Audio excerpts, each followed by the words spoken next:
So I want you to imagine it's around 2015 to 2016. And the Resident Evil fan base is basically at war, divided. On one side, you have part of the fan base, typically older, longing for the old days of more traditional old school horror game design. Something that by this point just about every big name horror franchise has abandoned. And those who are fans of the more action-packed, combat-focused new school approach to horror game design. And the battle here is brutal. I'm talking a complete bloodbath. Spartans just ripping each other to pieces. Everyone is playing tug of war with this franchise by this point. I get nostalgic just thinking about these days. Arguing in the forums, calling older fans a bunch of bald, gray-haired, old-back, watch my cholesterol ass bitches. Good times. Around 2014 to 2015, we were still fresh off of Resident Evil Revelations 2. Nobody knew what was coming next, but a lot of us just assumed they continued down the path they were on in terms of the franchise. Despite the whining about it from the older fans, the smartest course of action would have been to just keep the action horror coming. Statistically speaking, it was doing the numbers. And that was their original plan. The next game in the franchise, like I've mentioned before, was initially planned to build off of 6 and follow Leon and Sherry as they dealt with a new aquatic infection. And once again, I can't believe I was fucking robbed like this. Like, this sounds like a banger-ass game. Now, you may assume, since that isn't what we ended up getting, that I'm just salty because I liked Resident Evil the way it was, and I'm just mad I got a taste of my own medicine because I've been shitting on the classic fans for several videos straight now. And admittedly, yeah, I'm a little salty. I believe in being transparent on where my biases lie, but I'm only salty in retrospect. See, info on this prototype Resident Evil 7 didn't leak until a few years ago. Long after Resident Evil 8 was already out, so that has no bearing on what I think of Resident Evil 7 as of these days. This won't be the last time I say this, but I don't believe there's a such thing as an objective video game review. Analysis, critique, whatever the fuck you want to call these types of videos. It is simply not possible. No matter who you are, your preferences, your dislikes, whatever you consider to be good or bad game design, all of that will shine through in the review you make. If it didn't, there would be no reason for all these different outlets and channels for reviews to exist. There would be one place and everybody would just go there. Which is why one of my biggest pet peeves on this platform, and when I say biggest, I mean biggest, like I genuinely fucking hate it, is people who title their videos Ultimate Critique, Ultimate Analysis, and the like. Because it implies they have awakened some third eye where they have done the impossible, created something objective out of something subjective, and rendered all other takes and discussions obsolete because they've gone full galaxy brain. When in reality, they're just doing the same thing as everybody else. They just know how to articulate their points and opinions a little better. Now, I know I tend to go on these rants and tangents where I just find a long-winded way to say I don't fucking like anybody else on this platform to the point where it's become comical. But in this case, all that is to say, at the end of the day, all I'm ever really telling you is what I think. I think I may have a more realistic outlook on video games that considers everyday gamers in the real world in comparison to a lot of other channels, but I believe in being fair to games as well. I have my limits, of course, but I'm often open to change. Hot take here, I know, but DMC Devil May Cry is probably my second favorite Devil May Cry game of all time. It used to be my favorite, until Devil May Cry 5 came out and refined everything the series had ever done up to that point into a supreme masterpiece pizza. Hell, I'll probably tell you about that sometime. But that's what I mean when I say I give every game a fair chance and form my own opinion. I don't hate bait. I started this channel specifically because I was tired of that. And to be honest, it genuinely bothers me that since I started making these kinds of videos, the two most popular ones I've ever made are ones where a franchise I love had gone so far down the shitter in terms of story that I felt like I had no choice but to say something. And another video where I just verbally stomped on Susie's head because I was so fucking sick of this tunnel vision view on horror games and what they can and can't do anymore, compared to the vast sea of diverse games we used to get that don't exist because of these kinds of people, that I felt I was just forced to say something. I love video games. I love talking about video games. And I especially love talking about what I like about a game instead of what I don't like about a game. And I hope the fact that I try to be pretty damn fair has shown through me being able to criticize my own favorite video games of all time for their shortcomings, even while still singing their praises. Now, what has this long introduction here, where I blabber on and on about this shit, been for? Well, it's because part way through making these videos, I decided that I'm probably going to combine them all when I finish every game. But in this case, because I know the individual videos have to come out first, I know how I titled this one in particular. Which means I know some people are just going to get upset that I don't think Resident Evil 7 and 8 are the best things to ever happen to the franchise, get upset I have problems with them, leave a dislike, and then leave. And to those people, I mean, fuck you or something, I guess. I really don't care. This is more to say to those of you whose favorite game in the franchise is either 7 or 8 and still cared to watch the video anyway. I do appreciate your time. This is the internet and I can't make you do a bitch ass thing. And I've been in your shoes before where I have to watch my favorite games get nitpicked and whined about by some guy who's upset over his favorite franchise changing. I've been the guy making fun of that guy, and now it's my turn to be that guy. But rest assured, if these are your favorite games in the franchise, I still do like them, but they have some problems. What problems? Well, the best way I can describe what is wrong with these games is that Resident Evil 7 wants desperately to be this and doesn't really get it right. And Resident Evil 8 wants desperately to be this and doesn't really get it right either. It makes a far better attempt at it, but ultimately still ends up falling short like its predecessor. Because, in the end, they are held back by the initial decision to shift Resident Evil into trying to be this. Now, to understand what went wrong with these games, we have to take a journey back to like early to mid 2010s. Fucking fantastic time to be a music fan. Some of my favorite albums of all time were released around this time. And I'm fresh out of school into mega late teens to early adulthood. Let's Plays are starting to really pop off. Everybody wants GTA 5's next gen update so they can play in first person. And we are smack dab in the beginning of the YouTuber bait horror game. These days, now that streaming is more popular for this kind of thing, I just call it streamer bait. But back in the day, shit like Twitch wasn't that big, so most people were just recording Let's Plays. This is like peak PewDiePie, peak Markiplier, Jacksepticeye, the good old days. Whether you were a little kid or you were around 17 to 20-ish, like me, these were good years and happier, simpler times for YouTube.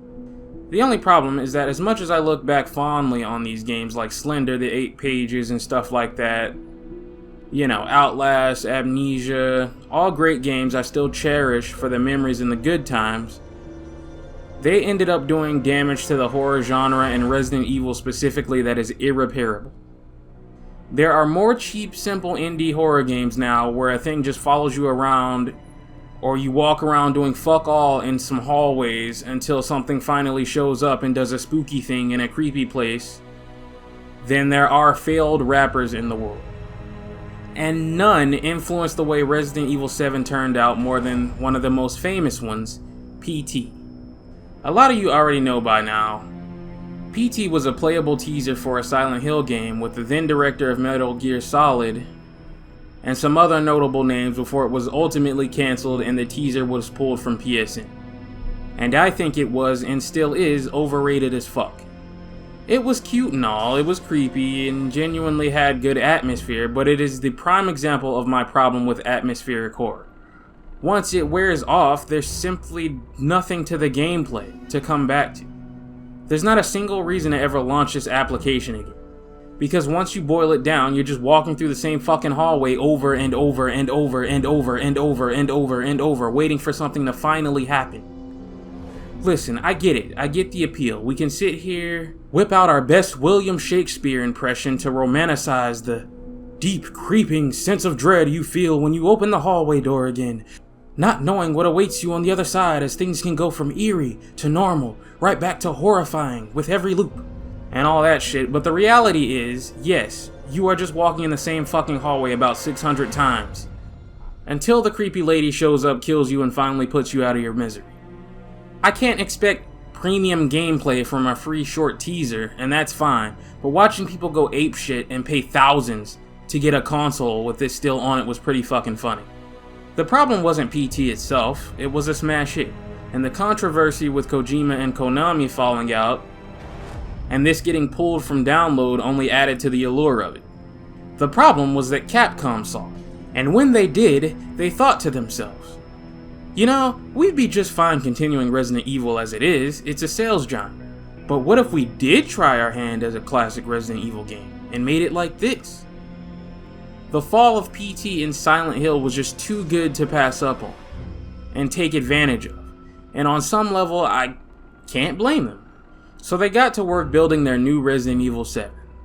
Doing research on all the things popular in horror games at the time based on what they saw on YouTube and all that other shit. Researched popular horror films. They developed a whole new engine in-house specifically to try to make this the scariest, most realistic looking game they could, and eventually what we know as Resident Evil 7 today was born. And trust me, the irony of watching my beloved type of Resident Evil game be cast aside in favor of a new style to make way for new fans after virtually teabagging fans of the classic fixed camera angle era when they got their shit thrown in the trash for me to be a new fan is not lost on me. I threw my punches and talked my shit, and now the Reaper has come to collect. So once again, I'm a Resident Evil fan in the mid-2010s, and we're just beating each other's asses over the internet. Man, I pissed the Chris Redfield fan page off so bad that loved the classic games more than the action horror ones that he messaged me on his personal account to argue with me. Granted, I'm like 16 to 17 at the time, so this is a 30 to 40 year old man running a fucking fan page for Chris Redfield, who gets so upset he's now having a fight with a teenager, while we go back and forth calling each other worthless little bitches for like an hour straight. You just had to be there, man. There was nothing like it. Call of Duty lobby tier. And then Capcom shows us this trailer for Resident Evil 7 and everyone is fucking confused. Nobody knew what the fuck they had just done because their marketing for this game was horrendous. The first trailers and teasers for it didn't look anything like a Resident Evil game of any kind. And then to make matters worse, they released this demo, of course, to try to emulate PT, and it just made matters worse. I played it the day it came out. It was essentially just the beginning of the game with the Clancy found footage. Then you walk around for a bit and Jack comes out of nowhere and knocks you out. No real feel for what the game is about. It was essentially just a glorified tech demo of their new engine, and just a blatant and obvious cash-in on trying to be the next PT at the expense of giving the player any impression of what the actual game is. Because of that, this is probably the worst demo Capcom has ever released for one of these games, in a history of mostly excellent ones from them, barring silly time limit shenanigans in some. See, Resident Evil games, as you know, usually come in two kinds: survival horror and action horror. A lot of Capcom fans can be pretty fucking stupid, but worry not. If you haven't picked up on how to easily identify the kind of Resident Evil game you're looking at, I've created this handy dandy list of points that almost always check out with very few exceptions. Does the game contain an item box with mostly limited space as far as what you can carry on you at a time?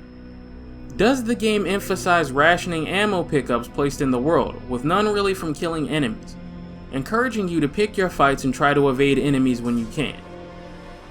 Are key items placed in your inventory instead of in their own separate menu, taking up precious space? Then you are looking at a more traditional survival horror experience. Does the game do away with the item box in favor of carrying as much on you as you can? Do you pick up ammo and healing items in the sandbox from killing enemies, encouraging you to engage with them and clear out rooms? Are key items in their own separate menu completely unrelated to your own inventory? Then you are looking at a more action horror experience. Now, the Revelations games kind of break these rules a bit as they seek to blend some of these mechanics all together to create their own unique flavor. And Resident Evil 3 steps on these lines a bit with its more action-focused approach to traditional survival horror rules, while Resident Evil 5 steps on these lines a bit because of its inventory space being limited to encourage sharing ammo and supplies with your partner. But for the most part, all these rules are still intact as far as numbered entries. And also keep in mind that these rules only really apply to Resident Evil specifically, as other horror games tend to follow their own rules. But you can generally get a feel for the type of Resident Evil game that's about to drop if you look for these key things. especially if you get your hands on a demo. The problem with Resident Evil 7's demo is that it told you basically fucking nothing, because in the grand scheme of things, it had nothing to do with the gameplay loop of the actual game. It was just a spooky PT walking simulator. It wasn't until later trailers close to launch that we had any idea of what type of game it was.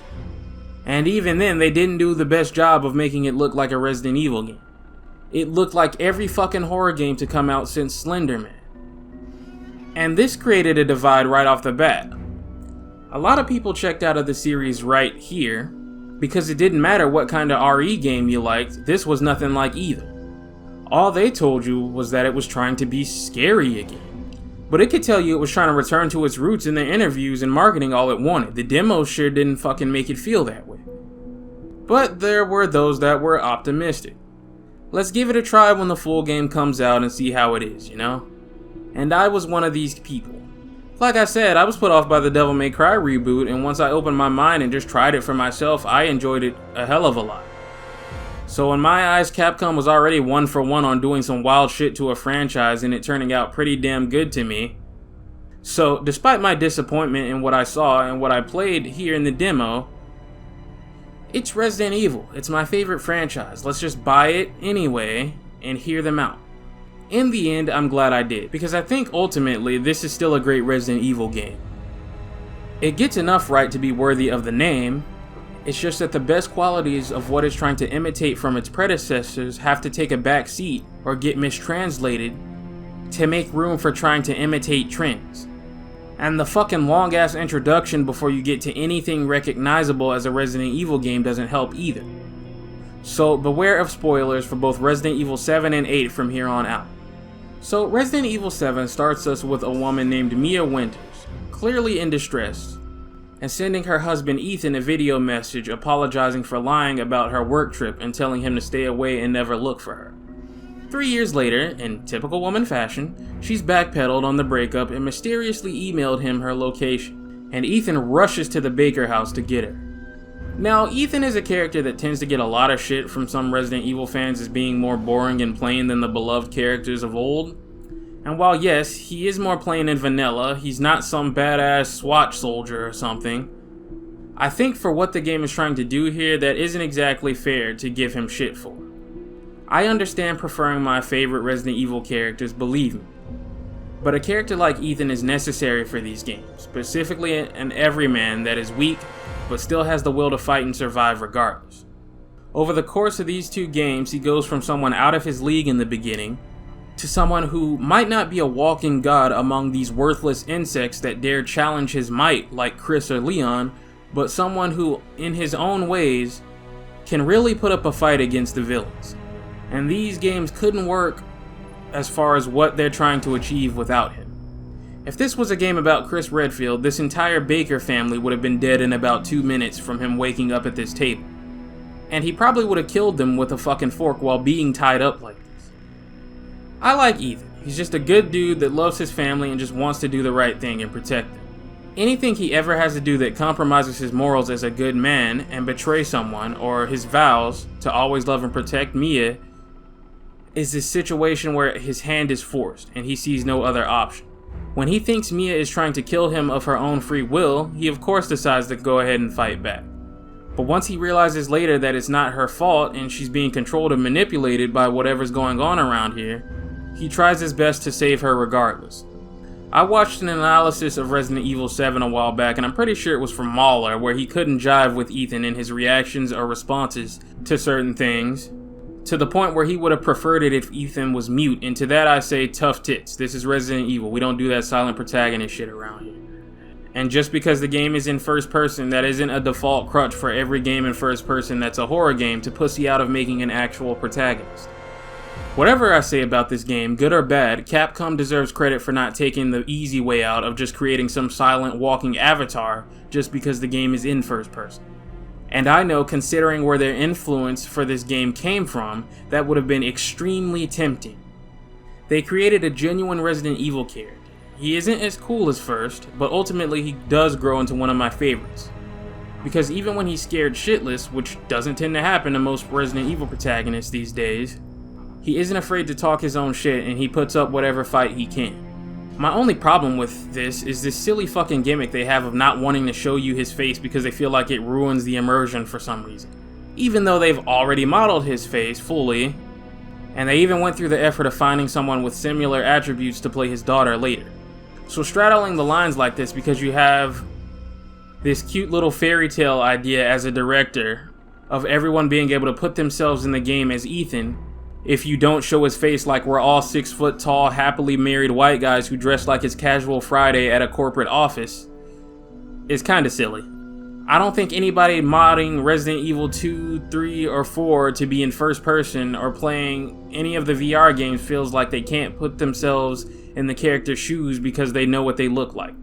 It's not that deep. When Ethan gets to the Baker farm, everything is locked down. And while trying to get through a side house, he finds some of Mia's belongings, like an ID. As well as a lot of creepy shit like the video from the demo of Clancy and his crew, who are part of one of those ghost hunter show type things. Only this time they fuck up and either all get killed or kidnapped. And passing by one of their dead bodies, he finds Mia locked up in a cell. Breaking her out, she's upset because she specifically told him not to come looking for her, and has zero memory of having sent him the address to come get her in the first place. They look around for a bit before Mia gets possessed and attacks Ethan, and he's forced to kill her. And I really like the way they make him reach for her when she falls because he's absolutely devastated by having to do this. He then gets a call from a woman named Zoe who tells him he needs to get the fuck out of here. But before he can do that, Mia revives and ambushes him. And she cuts off his hand with a goddamn chainsaw before running off. Eventually, he manages to find a gun and is forced to kill her yet again before getting jumped and knocked out by the man of the house, Jack Baker. When he comes to, his hand is stapled back on and he's sitting at the table with the Baker family in the flesh. Only every single one of them is mentally fucked beyond repair and crazed lunatics. There's Jack, the father, Marguerite, the mother, Zoe, the daughter, and one of the only two with any sanity still left, the grandma who doesn't really say shit and just kinda looks around, and then there's Lucas, without a doubt the most unhinged of the bunch. And after a crazy dinner that gets interrupted by a phone call from an officer, he manages to break out of the chair they tied him to and tries to look for a way out. Evading Jack, who has it in for him and is chasing him around, he bumps into the officer who called earlier, who hands him a pocket knife and tells him to meet him in the garage and tell him what's going on. But Jack ambushes them and kills the cop, forcing Ethan to steal his gun and fight Jack one-on-one. Ethan is completely outmatched, and Jack, in a moment of pure insanity, shoots himself and allows Ethan to run around for a bit unscathed. Now, I already have problems with this opening in terms of being a Resident Evil game, but I'm gonna wait until we get to our first molded to stop and talk about that and the gameplay. For right now, per Zoe's words, the only way out of the house is through the main hall. We're gonna need 2 dog heads to open the door and meet Zoe in her trailer in the yard, so it's time to start looking. We find a tape from Mia apologizing and swearing that it isn't her making her do these things. And then we have to play some shitty stealth section pulled out of the playbook from about 2,000 cheap Steam horror games. Oh my god. At least it's optional. There's no reason to ever touch this tape on future playthroughs. The only reason I did it here was for the purpose of making this video, but whenever I decide to replay this game, which isn't often, I never pick it up. Searching around some more, Jack is revived, and at this point it's pretty clear that killing him is not in the cards right now. And congratulations! Now you've activated that part of the game where the fucking annoying thing that you're discouraged from fighting, as every bullet is a waste of your resources, follows you around, and just serves as a massive irritating roadblock when you're trying to get to certain rooms. The game will waste 2 out of 4 of its acts on this overused and overcooked gimmick, by the way. On a first playthrough, sure, all this does its job and can be pretty scary. But replaying it again when you aren't really scared of it anymore, they don't do anything but just get in the fucking way. And make me roll my fucking eyes and do a 180 pivot right back to the save room, and then go check my Twitter or something while I wait 1,000 years for the AI to finally make them go wander somewhere else. A lot of people try to defend this annoying shit as being a callback to OG Nemesis or something, but this is really nothing like how Nemesis worked. People with their old geezer brains failing them tend to remember Nemesis as an unstoppable god that just terrorized the player from start to finish, following them around relentlessly. But that is straight up false and misinformation. Nemesis was mostly scripted. You would walk into a new area or return to an old one and he would follow you around for a few rooms. After that, he left you the fuck alone and you could straight up do a 180 and turn right back around and he would be gone. You also oftentimes had a choice on whether you wanted to deal with him or not in a location. That's what these dynamic action moments really were. You also actually got something for fighting back, even though it was better to run in most cases. These new pursuer enemies they just slap in every fucking game now don't give a fuck and don't give you anything for your troubles. They only exist to get in the way and farm screeches and yell compilation videos for maximum marketing. That's going to become a recurring thing when it comes to talking about these two games. Them mimicking shit without understanding what made it work so well before. But considering in the next game they introduce the worst example of this type of gimmick that they will ever create, I'll at least say this one is a lot more tolerable than Lady Dimabitch and her daughters from 8. Jack chases us around while we flee towards the basement to get our hands on one of the dog heads, and we get our first look at the game's standard grunt enemy, the Moldy. And finally, we get something recognizable as resembling a Resident Evil game. It only took an hour and 30 minutes of fucking playing to get here. See, one of the reasons that I don't revisit Resident Evil 7 as much as its predecessors and its successors is this fucking long ass introduction that really doesn't have shit to do with the way the rest of the game plays.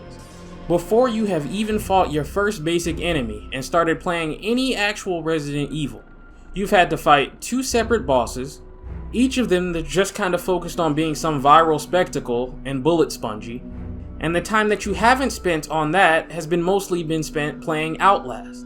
Why is it like this? Because the game wants to hook you with this grand explosive experience before it even gets to the Resident Evil stuff. And that is the overarching flaw in both of these games, and more so this one than the next one. It's more focused on being a horror game experience than realizing that it's a video game, and as a result it suffers. And Resident Evil 7 in particular is really the only game like this to this severity.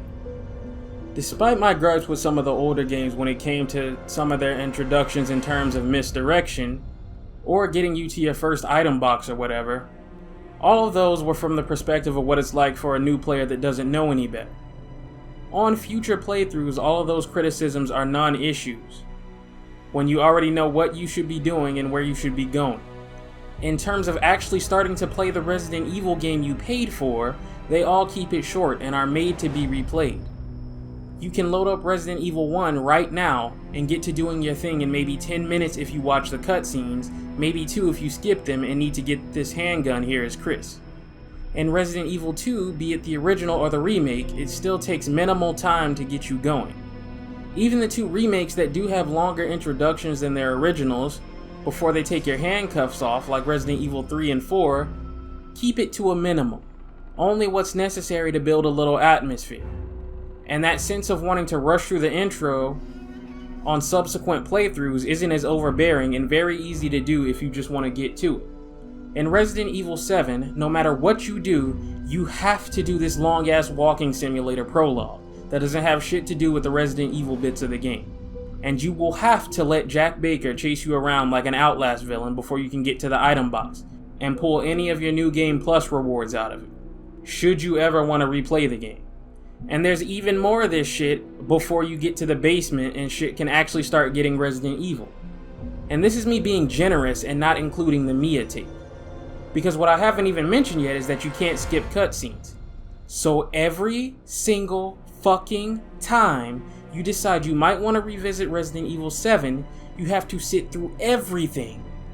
While that voice in the back of your mind says, please, for fuck's sake, I just want to skip to the item box and pull the Albert 1 out so I can get to business. Like seriously, I had this whole section of this script planned to just gush about this handgun they give you for beating this game and rant about how they ruined it in 8, but I can't be fucked to replay this long ass 1 hour and a half intro again. Just to have the privilege of fighting the first basic Resident Evil enemy to show you how cool the gun is.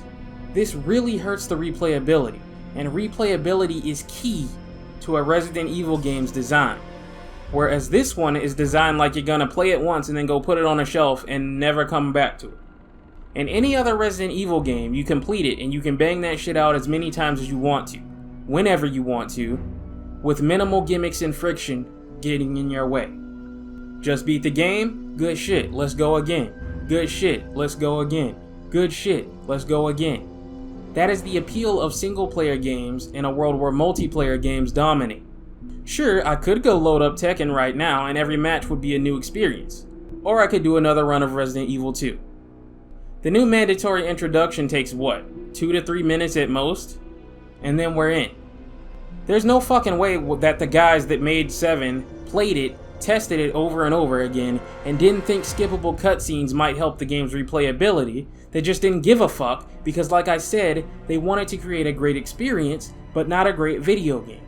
Terms interchangeable, sure, but not terms that mean the same thing. Now, some of my favorite games of all time, the Dead Space series, have unskippable cutscenes. But by comparison, their openings are designed with a sense of replayability in mind, and unlike 7, are actually relevant in terms of the actual game itself. In Dead Space 1, for example, the unskippable introduction takes about 6 minutes. From the second you step off the ship on subsequent playthroughs, you have all your shit from a cleared game.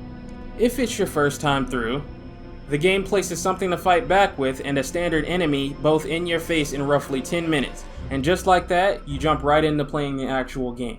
In Dead Space 2, the introduction is longer, but even then it's done with finesse and care for your time and relevancy to the game's mechanics. In Dead Space 2, I would argue the introduction ends when you pick back up your kinesis module, since before that you are completely defenseless and are just walking around. This takes roughly 10 minutes in-game.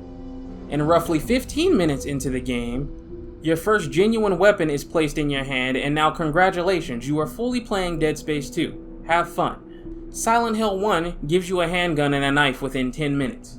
Silent Hill 2 introduces you to your first enemy and gives you your first weapon in 30. And this doesn't even have a nightmare sequence intro that beats around the bush like most of them do.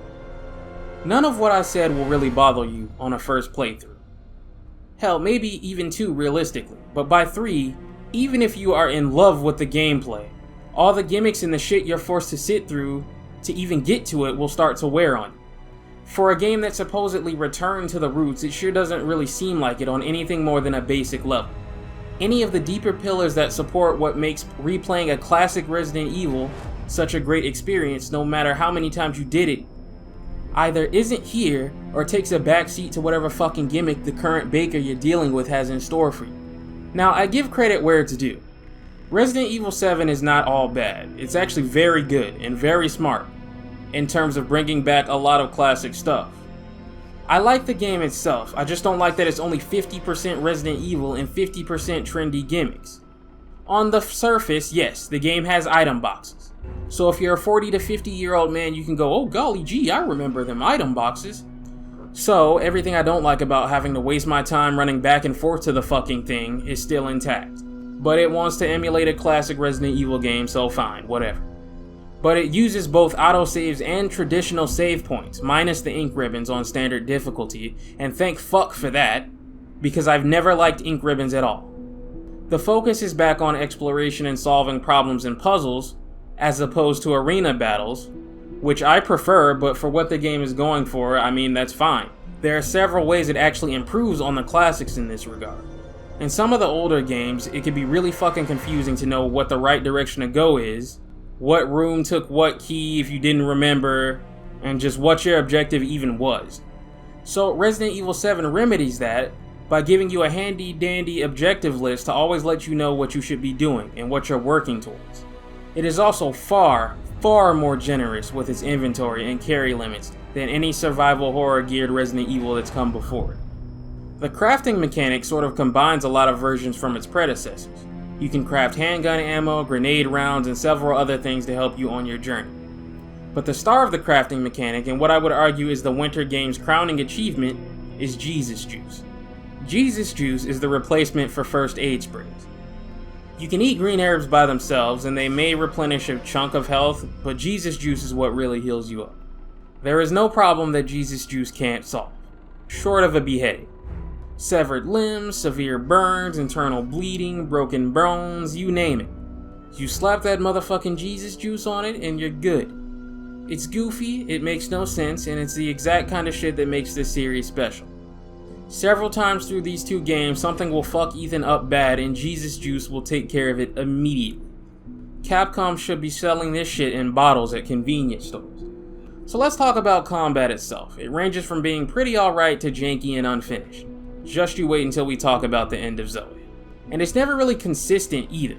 Sometimes I'll fight something, kill it, and think to myself, it's better than I give it credit for, it's not really that bad. And then other times you'll be firing away to no reaction from what you're hitting and can get killed by something simple. Then you'll load up the checkpoint, fight the same exact enemy again, and body it with no mercy. How good the combat feels is usually tied to how many times the game decides to let an enemy flinch and react to being shot, which is more random than it really should. And I can feel it now, some fucking cornball is getting ready to type up the golden impenetrable shield of, well, it's a horror game, combat is meant to be bad. And to that I say, shut the fuck up. I don't know how or why this misconception and shitty defense that some people use to deflect any sort of strive for horror games to do better in regards to its gameplay came from, but this has always been false. Plenty of horror games have excellent combat. When you take the same ideas and principles from the original in terms of combat, they still work, not only in this very franchise, but in its peers and competitors. I'm not asking it to feel as good as Devil May Cry or Gears of War or some shit, but considering we just came off an era in Resident Evil beloved for its combat mechanics, I do expect better here, in terms of the simple act of firing off shots. Just about the only weapons here that feel like they have any sort of weight behind them, or feel like your shots mean something, are the Albert 1 that you get for New Game Plus, heavily nerfed, and the shotguns. Even the fucking grenade launcher can feel a bit weak sometimes. The Magnum might as well not even be in the game. You find like 3 bullets for the fucking thing, and you have to make a choice between that or medicine that increases your health or your accuracy, and why the fuck would I choose the Magnum over any of that to shoot it a couple of times the entire playthrough? It's even more worthless in comparison to the other offerings on subsequent playthroughs because the Albert 1 does exactly what it does but better, and it's a regular ass handgun. I have never picked this thing up a single time I've played this game, and I probably never will. The one thing that gives the Winters games their own identity in terms of combat is the guard mechanic. This is something that I really do like. At the touch of a button, Ethan will throw his hands up and reduce the damage and stagger from whatever he's hit by. If you feel like something's coming, it almost always is a good idea to go ahead and guard and let it take a swipe at you first, so you can counterattack. If you need to get by anything, you would usually use the same strat and then just run. I think the guard system really holds its own in comparison to other defensive mechanics in other Resident Evils. Other ones have had defensive items, dodges, parries, and honestly I will always prefer a dodge mechanic above all else, but I will gladly take just about any of these over nothing. I can't believe I forgot to talk about the engine. What the fuck am I doing? This engine has to be one of my favorites made up until now. Unreal Engine is always going to be the king of graphic engines. But god damn does Capcom make sure you know that the RE engine is nothing to glance over either. It was their first game to use it, and since then it's gone on to be used in just about everything they ever make. And I mean everything. Street Fighter, Devil May Cry, even stuff like Monster Hunter or Dragon's Dogma. They've all made the jump. Also, I need to correct something. I said something along the lines of Revelations 2 being the last MT Framework game made by Capcom. It was actually Monster Hunter or some shit, but since I don't really play that, that's my bad. The point being, this engine is incredible, and all the Resident Evil games on it got updated to include ray tracing, and you can crank all that shit on, boot these up, and just have visual candy. Resident Evil 7 was the first game to drop on it, so naturally it means it looks the worst of the lot, but that's to be expected. This game had to run at 60 FPS on a fucking base Xbox One, which is a task I wouldn't wish on the worst developers in the world, so texture quality, even at max, can be a little dodgy. And this is something that's troubled the engine for a long time. It looks photorealistic, because from what I know, they take photo scans of every single asset they use in this engine. But some things have to take an L in the looks department that don't matter as much, to save on memory. And it's an engine that was designed for linear, confined single-player games. So when they try to get a little too ahead of themselves and use it for open world games, the results in the frame rate department are fine if you can handle playing games at 30 FPS without crying like a little bitch, but if you absolutely have to have 60 or something like that, you're gonna have issues. But it is, without a doubt, in my top 3 engines of all time, along with Unreal Engine and whatever in-house engine Final Fantasy games like 16 use. Now, you may have noticed that I haven't addressed the biggest elephant in the room, that being the first-person perspective, and that's because I genuinely don't give a fuck anymore. This shift put a lot of people off at first, myself included. I didn't even have to ask myself why they did this. I knew exactly why they did this. But having the game in my hands and playing it for myself, it wasn't as blasphemous as it first looked. I don't feel like they really get this whole first-person thing right in terms of responsiveness and fluidity until 8. I mean, Ethan in this game is painfully slow and sluggish, and if you're getting ready to tell me how necessary that is for horror games in first person, Cry of Fear, Condemned, and plenty of other games like The Suffering beg to fucking differ, so save it. But once you get over the perspective shift and just try it, you really do start to see the vision. Just a solid survival horror Resident Evil game. It's just a shame that the gimmicks hold it back. That Resident Evil feeling, like I said, really kicks in once we're fumbling around in this basement. Just me, my gun, and my herbs while we try to figure out how to get the fuck out of here. We grab our shotgun, which we will need because to get the last dog head, we don't have a choice but to fight Jack one-on-one again. This fight, I will admit, is another iconic one for this series. For as much as I'm sick of this pursuer enemy gimmick, I think that the way everything comes to a head in this boss fight does make it all worth it. But it has problems. This fight gives a lot of people trouble, and the reason for that is because if you do what the game is nudging you to do, and just have a straight up one-on-one chainsaw fight to save ammo, it is a frustrating, clunky mess. Jack's fight done this way is the shining example of the things that are wrong with Resident Evil 7's combat. These hanging bodies are supposed to stun him when you kick them, except that doesn't always work. When he's down, you're supposed to DPS him with the chainsaw's heavy attack, but his pain animation sometimes push him back a bit out of range, so that doesn't always work, leading to you wasting precious chainsaw juice that has to be recharged manually. This is a way easier fight if you just do it the old-fashioned way and save the chainsaw for when he goes down. When we put him down, we head out the door to Zoe's trailer. Nice. She calls us from here and says to make the cure for this clusterfuck, we need an arm and a head. This will be explained later, but from what I understand, these are just body parts from all the other failed Evelyn experiments. So we head to Marguerite's act of the game. If I'm honest with you, this is probably my least favorite part of the whole game. It's the same gimmick as Jack's, only twice as flavorless. Jack at least sandwiched some trace of a traditional Resident Evil game in between his nonsense. Marguerite's thing is just following you around while you deal with her silly fucking bugs, requiring you to build this flamethrower that will be completely fucking worthless after this, since it's her weakness.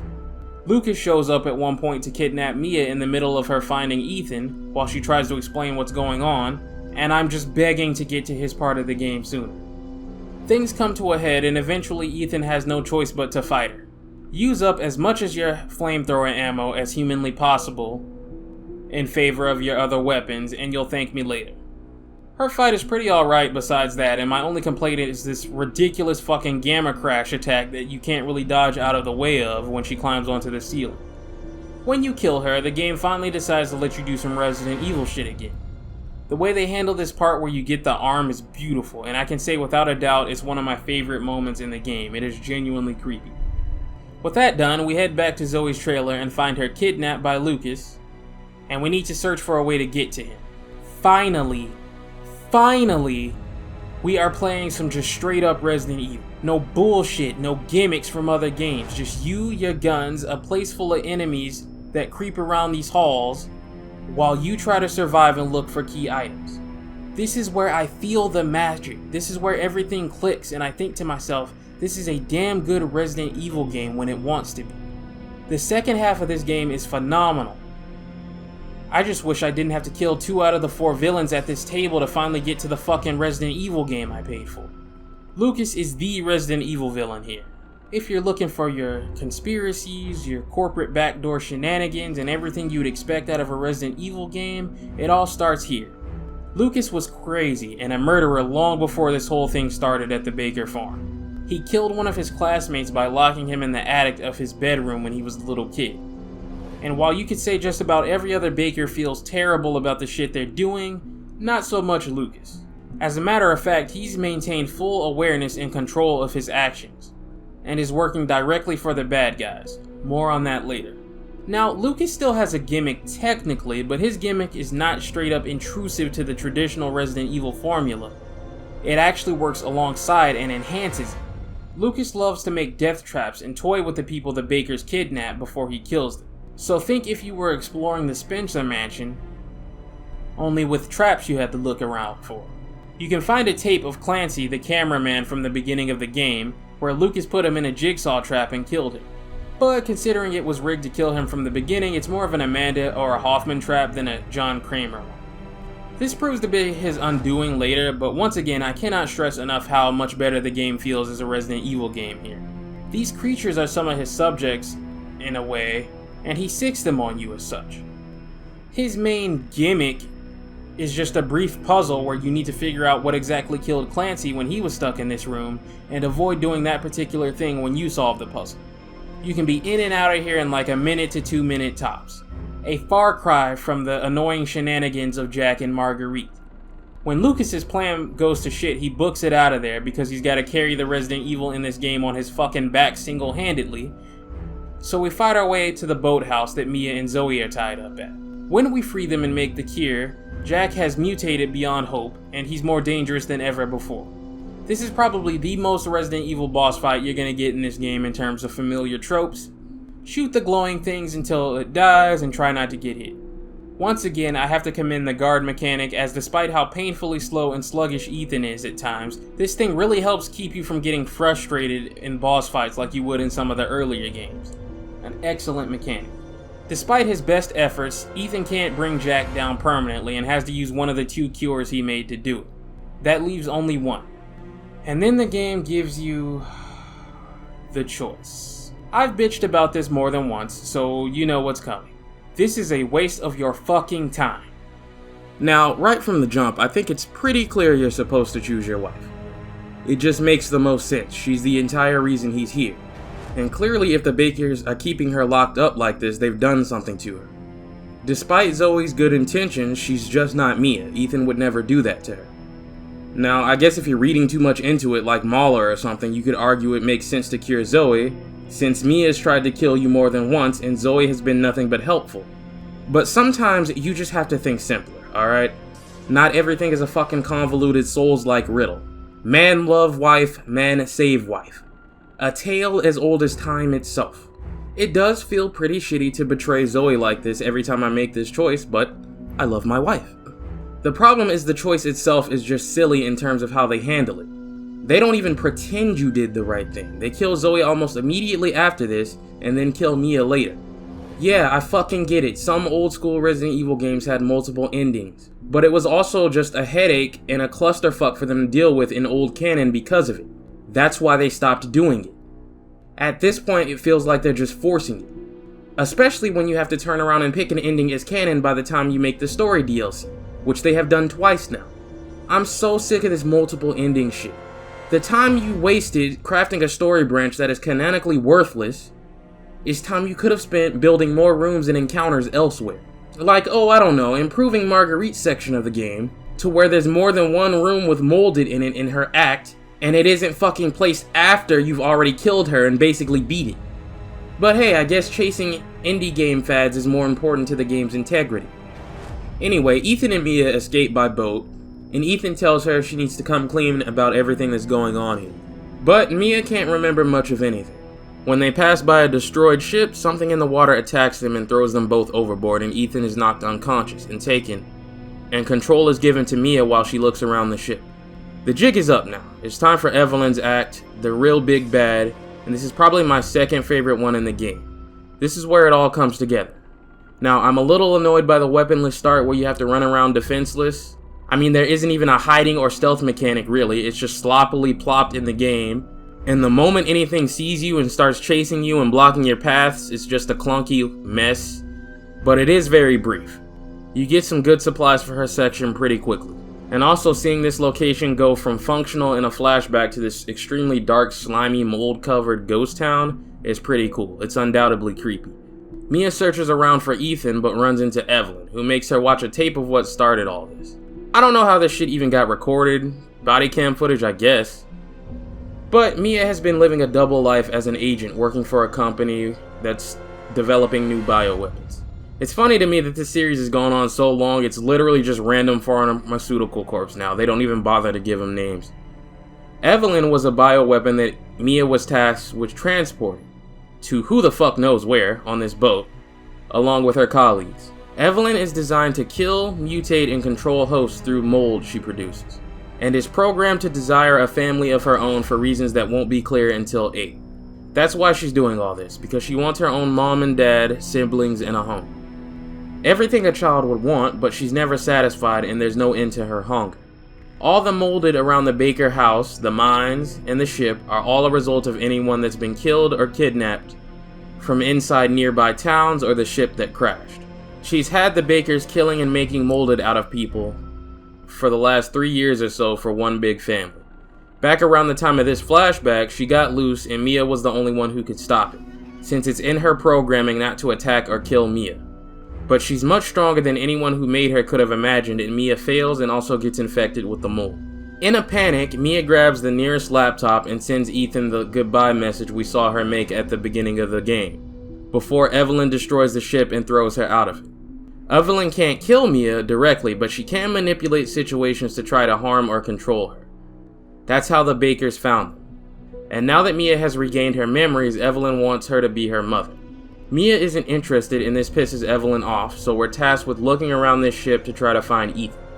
And I can breathe a sigh of relief, as just about every fucking gimmick this game has run bone dry by this point. From this point on, it's just pure Resident Evil. Exploring locations, finding items that help you work towards a goal, trying to survive while things make it really not possible. Now, I remember when this game first came out, one of the main complaints from your obvious token reviewers was that the game quote-unquote falls off around this time. And I remember even way back in 2017 looking at them like they'd lost their fucking minds. I could not agree with them any less if you paid me to. This is what pure Resident Evil truly feels like, with none of the gimmicks pulled from Layers of Fear or some shit. Halls and rooms creeping with enemies. Decision making based off of what you're faced with. This room looks kinda tough, it might be time to break out the machine gun or the shotgun. Start getting a little too ahead of yourself and your ammo on that will start to get low for the big guys. Maybe it's better to put your guard up, take a hit, and just try to squeeze by and save some ammo. Maybe it's better to plop down a remote bomb and let a group come to you and let that motherfucker rip to also save ammo. The game didn't need less of this, it needed more of it. Especially in Jack and Marguerite sections. Which, if you take away their gimmick of run away and hide from me while you unlock doors and find keys, basically have one area of actual Resident Evil apiece. Seriously, one area apiece. But this game is supposed to be the savior of the franchise that returned to its roots. Right. It only fucking takes you halfway through the game to get there. Anyway, while in a dream state, infected with the mold, Ethan talks with the real Jack Baker and Zoe. Jack apologizes and says he's fully aware of what's going on and he never would have hurt him if he could have helped him. He begs Ethan to put a stop to all of this and save his family, and just after that, Mia finds him, wakes him up, and sacrifices herself to buy Ethan some time, to find what he needs to stop Evelyn, which is in a briefcase that she had the key to. There's nobody left now. No Bakers, no Mia, just Ethan and Evelyn. And he needs to make the antivirus to kill her and put a stop to all this. While exploring and making his way to the mines, you can find hints that the Bakers are being watched, and you can hear their transmissions and see their choppers patrolling the areas. It's all coming together. Lucas was spotted in the mines, and that's where we're off to. Hella molded here, hella dangerous, but we're in the home stretch. In the mines, we find Lucas's secret lab, learn more about Evelyn, the bioweapon, grab our Evelyn killer serum, and since Lucas is nowhere to be found, we break our way back into the house to look for her, right where it all began. Evelyn is clearly scared now because she's throwing just about all the mind tricks she can at us. It doesn't work and it's time to get fucked up. And with her neutralized, it turns out Evelyn was the old Grandma Baker that was at the table when we woke up at the start. We can find hints of this through notes that she started to age rapidly after the Bakers found her, so she was 100% just a bioweapon, nothing more. and her dream of having a family couldn't have lasted long anyway. She was always watching you throughout the game, popping up whenever you had finished something major. The Evelyn killer ain't exactly working so good, and she's transformed into a giant monster that's growing out of the house. Ethan's had a good run so far, but he's no match for this thing. He's getting clobbered here. But someone drops him this game's masterpiece, the Albert-01. Resident Evil 7 knows that a lot of it is going to turn off its current fan base and divide them. The franchise is too massive, too iterative, and too special and diverse not to. So boy does it really try to fucking apologize with this gun. It's just a massive fuck-off handgun based off the new Samurai Edge that Wesker was in the middle of developing before he got Chris Redfielded. Whenever I am in the mood to replay this game, it's typically because I remember this masterpiece exists. It's nerfed in the main game to only hold 3 shots because of course we can't just have anything fun around here, but you get it in all its glory for this fight as well as Chris Redfield's DLC. And Evelyn gets absolutely mauled by this thing. Speaking of Chris, with her dead, he shows up to save the day, and needless to say, people weren't exactly happy with this design.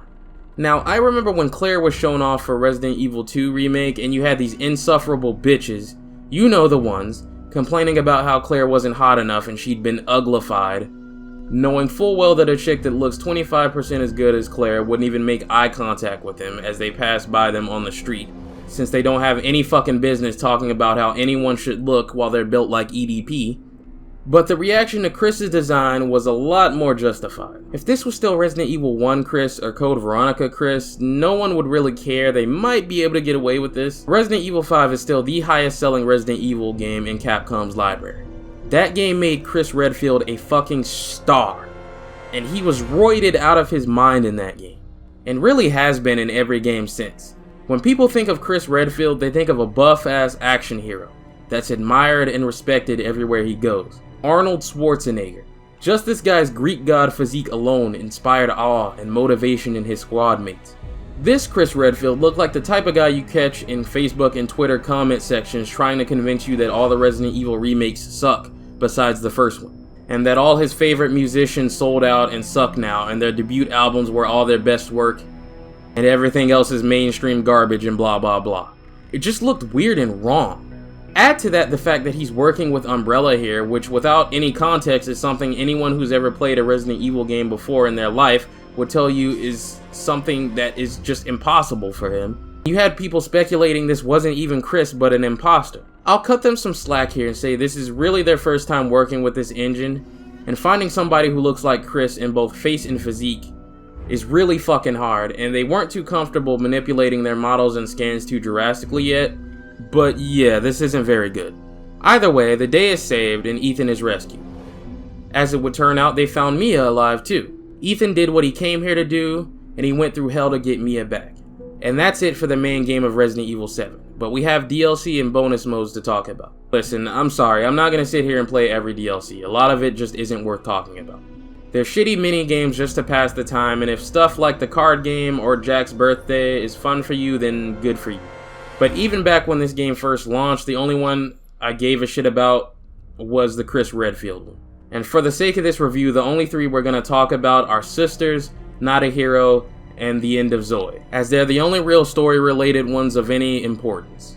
Shit like Ethan Must Die is just another uber-hard challenge minigame that will fit great into Resident Evil with combat that wasn't so mediocre, but in Resident Evil 7 I'm not even interested in this game's poor attempt at a mercenary substitute.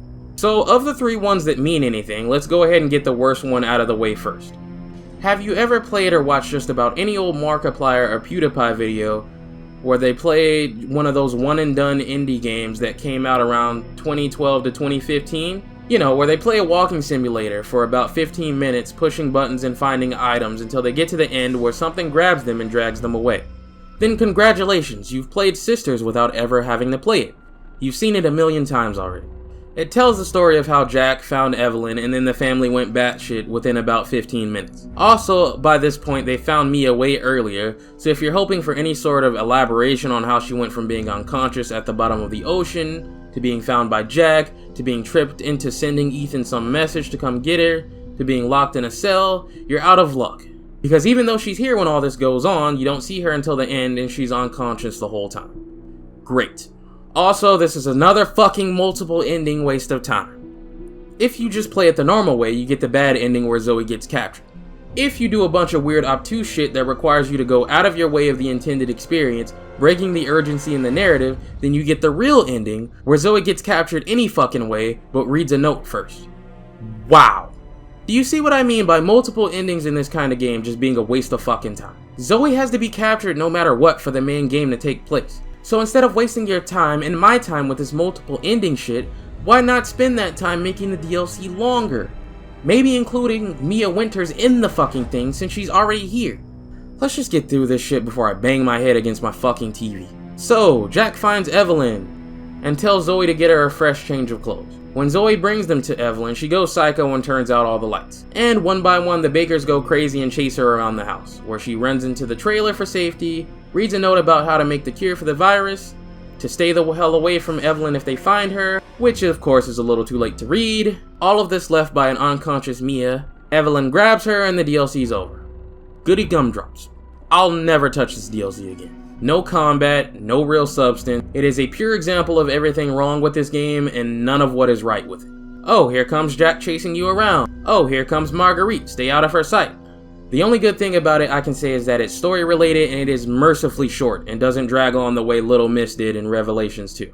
Now for something actually worth your time and what I consider to be the greatest DLC in the game, and one of the only two worth ever revisiting more than once, Not a Hero. This is the big one I was waiting on when it came to this game back in the day. I didn't give a fuck about the banned footage because I knew just from looking at it that it was nothing but mini games and gimmicks. But this is more like it. Now we're fucking talking. This is some Resident Evil. This DLC is fantastic. It picks up right after Chris has rescued Ethan and Mia. Lucas is of course still on the loose and Chris needs to rendezvous with a team further in the mines to help apprehend him. This is Chris Redfield and a squad under his command of course, so things don't go as planned. Lucas tricks Chris and straps a bomb to his arm that will detonate at the push of a button if he follows him. So Chris, being Chris, does exactly that anyway the moment Lucas leaves the room. And his only help finding and apprehending Chris will be his very own Hunnigan from Umbrella HQ. Oh yeah, about the whole Umbrella thing. So Umbrella obviously do bad thing, right? So it's now reformed by both ex and new members of the old Umbrella, with the goal being to help fight bioterrorism and make up for their past misdeeds. I believe they call themselves Blue Umbrella now. If you don't trust them, I don't blame you because neither does Chris. But they are clearly making an effort, so the BSAA are here to cooperate with them on a joint rescue effort. So like I said, this DLC is basically an apology meant to satisfy the fans of the then recent Resident Evil games like me that felt burned by the base game. Chris can stagger an enemy and punch the pure shit out of them just like the good old days. It's beautiful. Fellas, we are fucking back.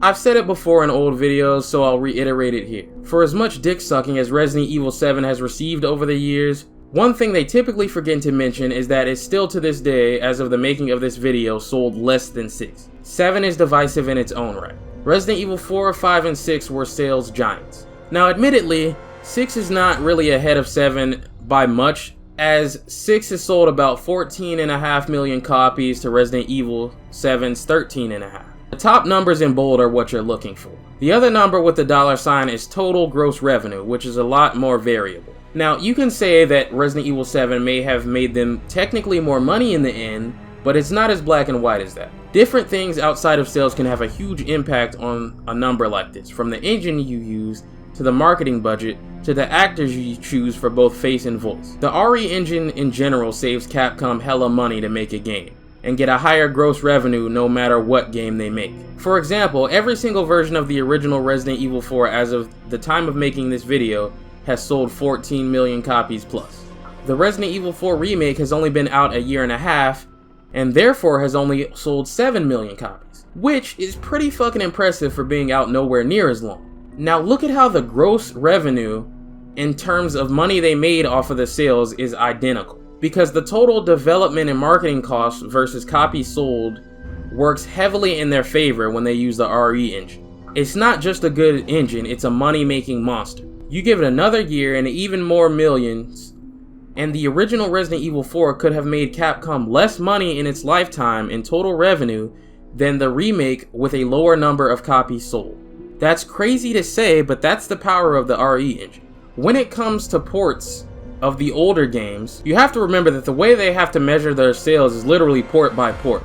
And Resident Evil 6 and all the games before that were stuck on PS3 or PS2 depending on the game, because there was no backwards compatibility with the PS4 or Xbox One originally, like there is on the PlayStation 5. So if you bought a game on PS3, it was stuck there when you bought a PS4. So when you look at their sales, only the top number in bold counts, because that's what combines every single port for a total number. The chart for Resident Evil 7 and 8 is much simpler to read because the PS5 is backwards compatible with the PS4. So they can make one huge combined number easily and they don't have to divide it up. Now that is to say Capcom clearly has eyes, so they can see that Resident Evil 7, while receiving its flowers, ain't exactly all their fans' cup of tea, and isn't selling as many copies as 6 did, so Not a Hero as an attempt to please those fans, and in a way a lot of it works, and it is the first step in the right direction that will turn into Resident Evil 8. Now you might assume that I just like Not a Hero because it's trying to cater to the type of fan I am. It's got the melee prompts, it's got a beloved fan favorite, an established character, but it's not just that. There are also, once again, no real gimmicks here, no bullshit, nothing chasing you around, no parts where they take your gear away and make you run from some stupid fucking baby or something. From the second they hand control of Chris to you, it's just you exploring the mines in Lucas's fucked up traps while you try to make it out alive. I'll say it as many times as I need to. Just pure Resident Evil, never trying to be something it's not. The main hang-up in getting Lucas is looking for the key to his secret passage he's hidden somewhere. He's picking off Chris's squad mates one by one in sick traps. Eventually, Chris gets a little too close to catching him for his liking, and he detonates Chris's explosive. I have no idea why he waited so long to do it, besides Lucas just being Lucas, because if he did, Chris wouldn't have gotten it off in time with this liquid nitrogen. Also, I have no idea why Chris's bomb operates on a timer when everybody else's bombs explode immediately after Lucas detonates them, but alas, Lucas's need to have fun with his victims is his downfall. With the device off our hands, Lucas is in deep shit and he knows it. He has one last trick up his sleeve where he tries to turn on a furnace and burn Chris alive that he assumes works. Was definitely pretty annoying the trial and error winch vent to try to open before I'm burned alive, but Lucas is now out of tricks and we catch him with his ass out in his little underground lab where he's been working with some sort of company to further research on the mold. And he's trying to sell off the data in exchange for a way out of here. But there is no way out of this. And in a failed murder attempt that leads to him transforming, we have a final fight against Mold Monster Lucas. Good fight. I barely survived this shit with 2 seconds left on my air filter. With Lucas dead, Chris stops his data transfer to whoever he was trying to send this stuff to, and our boy walks out into the sunset onto his next mission. This DLC is probably one of the best Capcom has ever made for a Resident Evil game so far. Only second place to the Separate Ways remake, with one of the coolest villains they've ever designed so far. Lucas is the perfect brains to Chris Redfield's brawn. Wiping out his squad and almost killing him twice is the perfect way to end Resident Evil 7's main threat of the Bakers. And best of all, you get this one for free with the base game. You don't have to pay a dime extra, and it shits all over the other ones. There is of course one last loose end to tie up here, and that is the end of Zoe. This is by far the goofiest, silliest of the 3 relevant DLC stories, which isn't necessarily a bad thing. And thankfully it's not a shitty stealth one or a walking simulator. Instead it's a beat 'em up? Interesting choice. The Evil Within had a similar one, but it wasn't plot relevant, so I didn't bother with it. It starts with a recap letting us know that Ethan saving Mia was the canon choice, of course. And after that, Evelyn attacked Zoe, crystallized her, and left her in the woods. Within that time, everything else has already happened. Ethan has been saved, Lucas has been dealt with, and Chris and the rest of Blue Umbrella and the BSAA are running cleanup and tying up loose ends here. A couple of soldiers find Zoe in the woods, and before they figure out what to do, in comes her Uncle Joe Baker? What the fuck? Out of nowhere to just knock the shit out of everyone. Okay bro, listen. I can forgive Resident Evil and hand wave a lot. I'm not an unreasonable man. But to say they pulled Joe Baker out of their ass is an understatement. So the story goes, Jack inherited the Baker farm from their parents, and Joe just decided to live out in a random ass shack somewhere because the two didn't really get along all that well. Well, all this commotion, noise, and helicopters has caused Joe to come out looking, and he did not like what he found. So he takes Zoe and one of the guys he's knocked out back to his home and starts asking questions. They were going to help Zoe and give her the cure, but Joe fucked that up for them, so now he has to find the rest of their soon-to-be dead squad mates to get it. As I said, this is a melee-focused DLC. You don't really get a gun until your second playthrough of it. Joe is a fucking unit, and clearly whatever roids Chris takes, Joe dabbles in as well. No bullets necessary, run those fucking hands, ho. But because it's stuck in Resident Evil 7 and not a better Resident Evil game made for this sort of thing, the combat has issues. Joe has 2 combo attacks, a quick jab combo and a haymaker combo, and neither one works very well. When he hits something, their head will bounce back, or they may even stagger backwards at random. And if any hits of your combo don't connect and whiff, the entire thing is reset. You will whiff constantly, even after hit. Devil May Cry, this is not. When things work out well, it feels great. When they don't, you will literally want to go turn this shit off and just go boot up Mercenaries in a different Resident Evil game instead. He also eats bugs around the woods to heal because he's a redneck, so of course he does. You can also craft miscellaneous shit like explosive traps and throwable spears. Joe goes to retrieve the cure from the BSAA operatives, but when he gets there, everyone is dead, so he can only find half an empty dose. Which doesn't really do much for Zoe, she needs the full thing. Soon to be dead here becomes definitely dead, killed by a swamp creature that is extremely strong. I love this franchise, dude. This entire DLC is clearly inspired by folklore and it's cool. Joe takes Zoe on a boat to one of the BSAA camps to hopefully find a full dose of the cure. Remember those insta-kill alligators from Resident Evil 5? They're back and just as scary here. My best advice to you is to save your spears to deal with these, as this is the only way to kill one, but you'll have to use these spears to deal with 4 legs too, so you need to be careful. While looking around the base, we run into Swamp Thing. This thing makes me more tense and anxious than Jack Baker ever could in the base game. He hits like a fucking truck, he punishes mistakes severely, and the second you put him down and try to leave, he gets up and spins you right the fuck back around and is back on that bullshit almost immediately. Well done. Looking for this cure takes us to a rusted, creepy boat where a Swamp Thing corners us in a one-on-one brawl. Nowhere to go, we have to fight, and it's a tough one, but we manage to kill it. But before we can give her the cure, Swamp Thing returns, not so killed anymore. When we catch up to them again, Swamp Thing and Joe go at it, and in the fight, Joe rips off his mask to reveal Swamp Thing is actually mutated Jack. Jack then tries to drown Joe by putting him in a coffin, and I don't even know how to explain this other than Joe magically washing up on shore next to a bunch of other coffins. But it's a good thing Joe does, because he happens upon some sick-ass BSAA equipment in the form of a bionic arm that just melts everything it touches. And he also overhears that Jack is headed back to the main house with Zoe. So Joe fights his way from the guest house all the way back to the main house, and Jack and Joe have a good old-fashioned man-to-man brawl.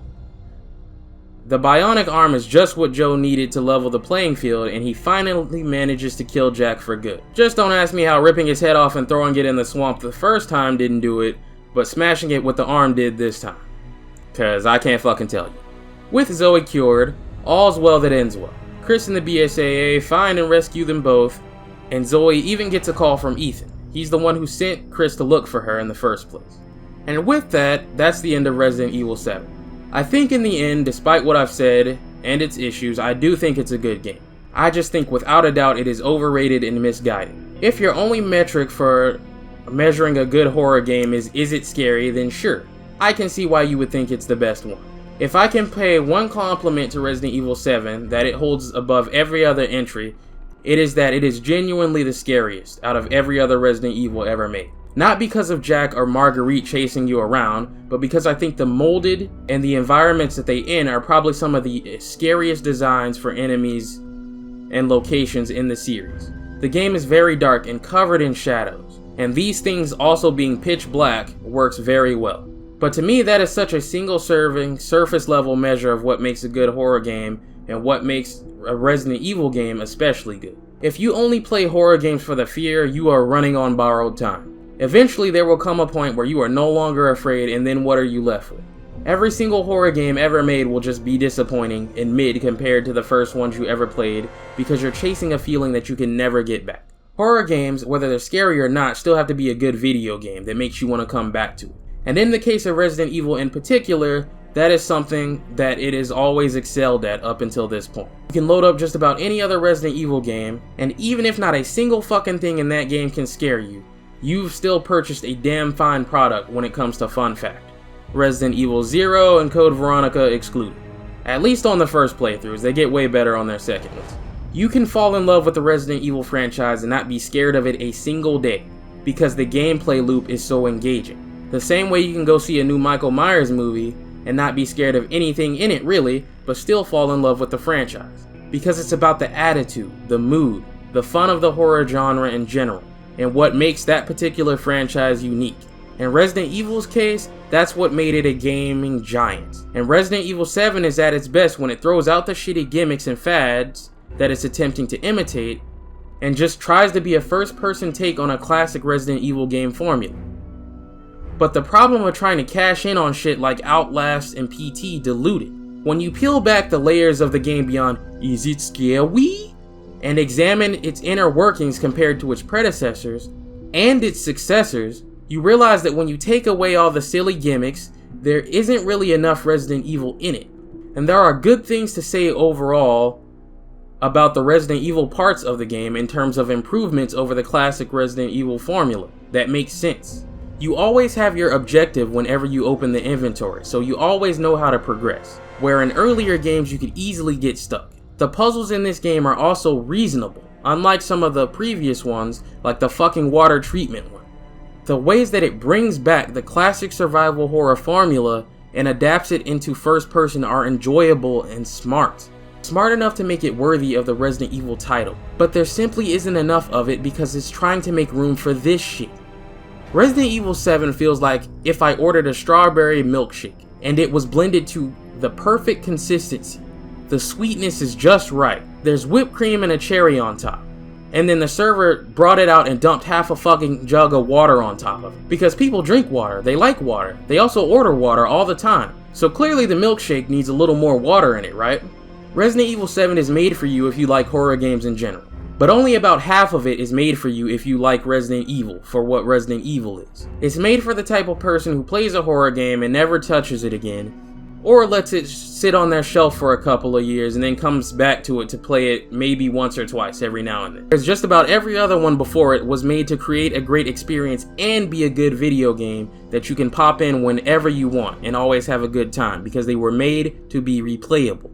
And I am absolutely not against looking to indie games when it comes to inspiration. But when you're trying to return to your roots, maybe look at the games made by people genuinely in love with and inspired by what you made in terms of those roots, instead of the ones that don't have shit to do with you. Something like Cry of Fear is the type of survival horror game that Resident Evil 7 thinks that it is, and was one of the best at the time modern attempts at a classic survival horror game formula in first person ever made, and it's fucking free. Resident Evil has reinvented itself twice now.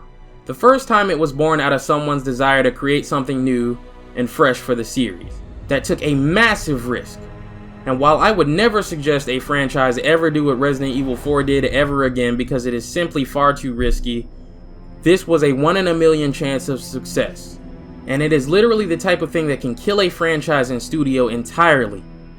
But it paid off so massively that it not only revolutionized the franchise, but revolutionized the third-person shooter genre as we know it today. And it was all done off the dome. No trend following, just vision and passion.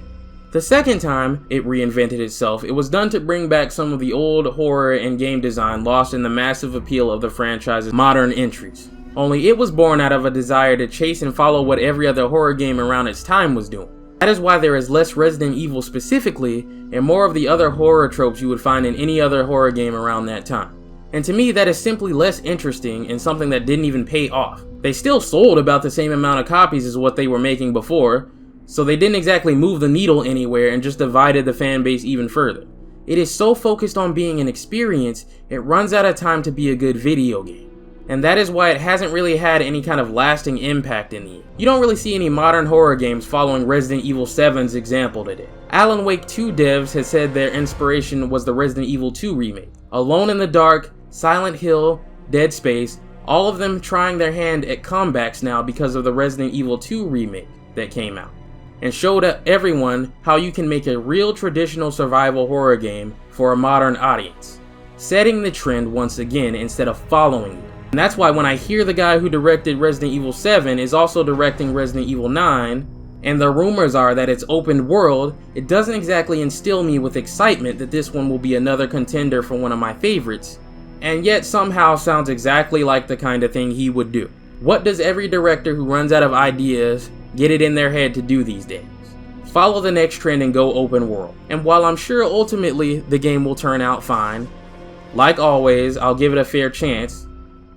Based off the last time he directed one, I can't exactly say I'm jumping with excitement, like I typically do when a Resident Evil game gets released. But hell, maybe he's taken some notes from the next entry and our next topic, Resident Evil 8.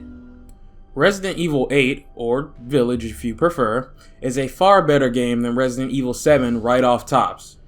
Now, the things that hold it back are the same things that hold Resident Evil 7 back, but the thing that puts it above 7 is the fact that it tries to make way more time for Resident Evil things than 7 ever did.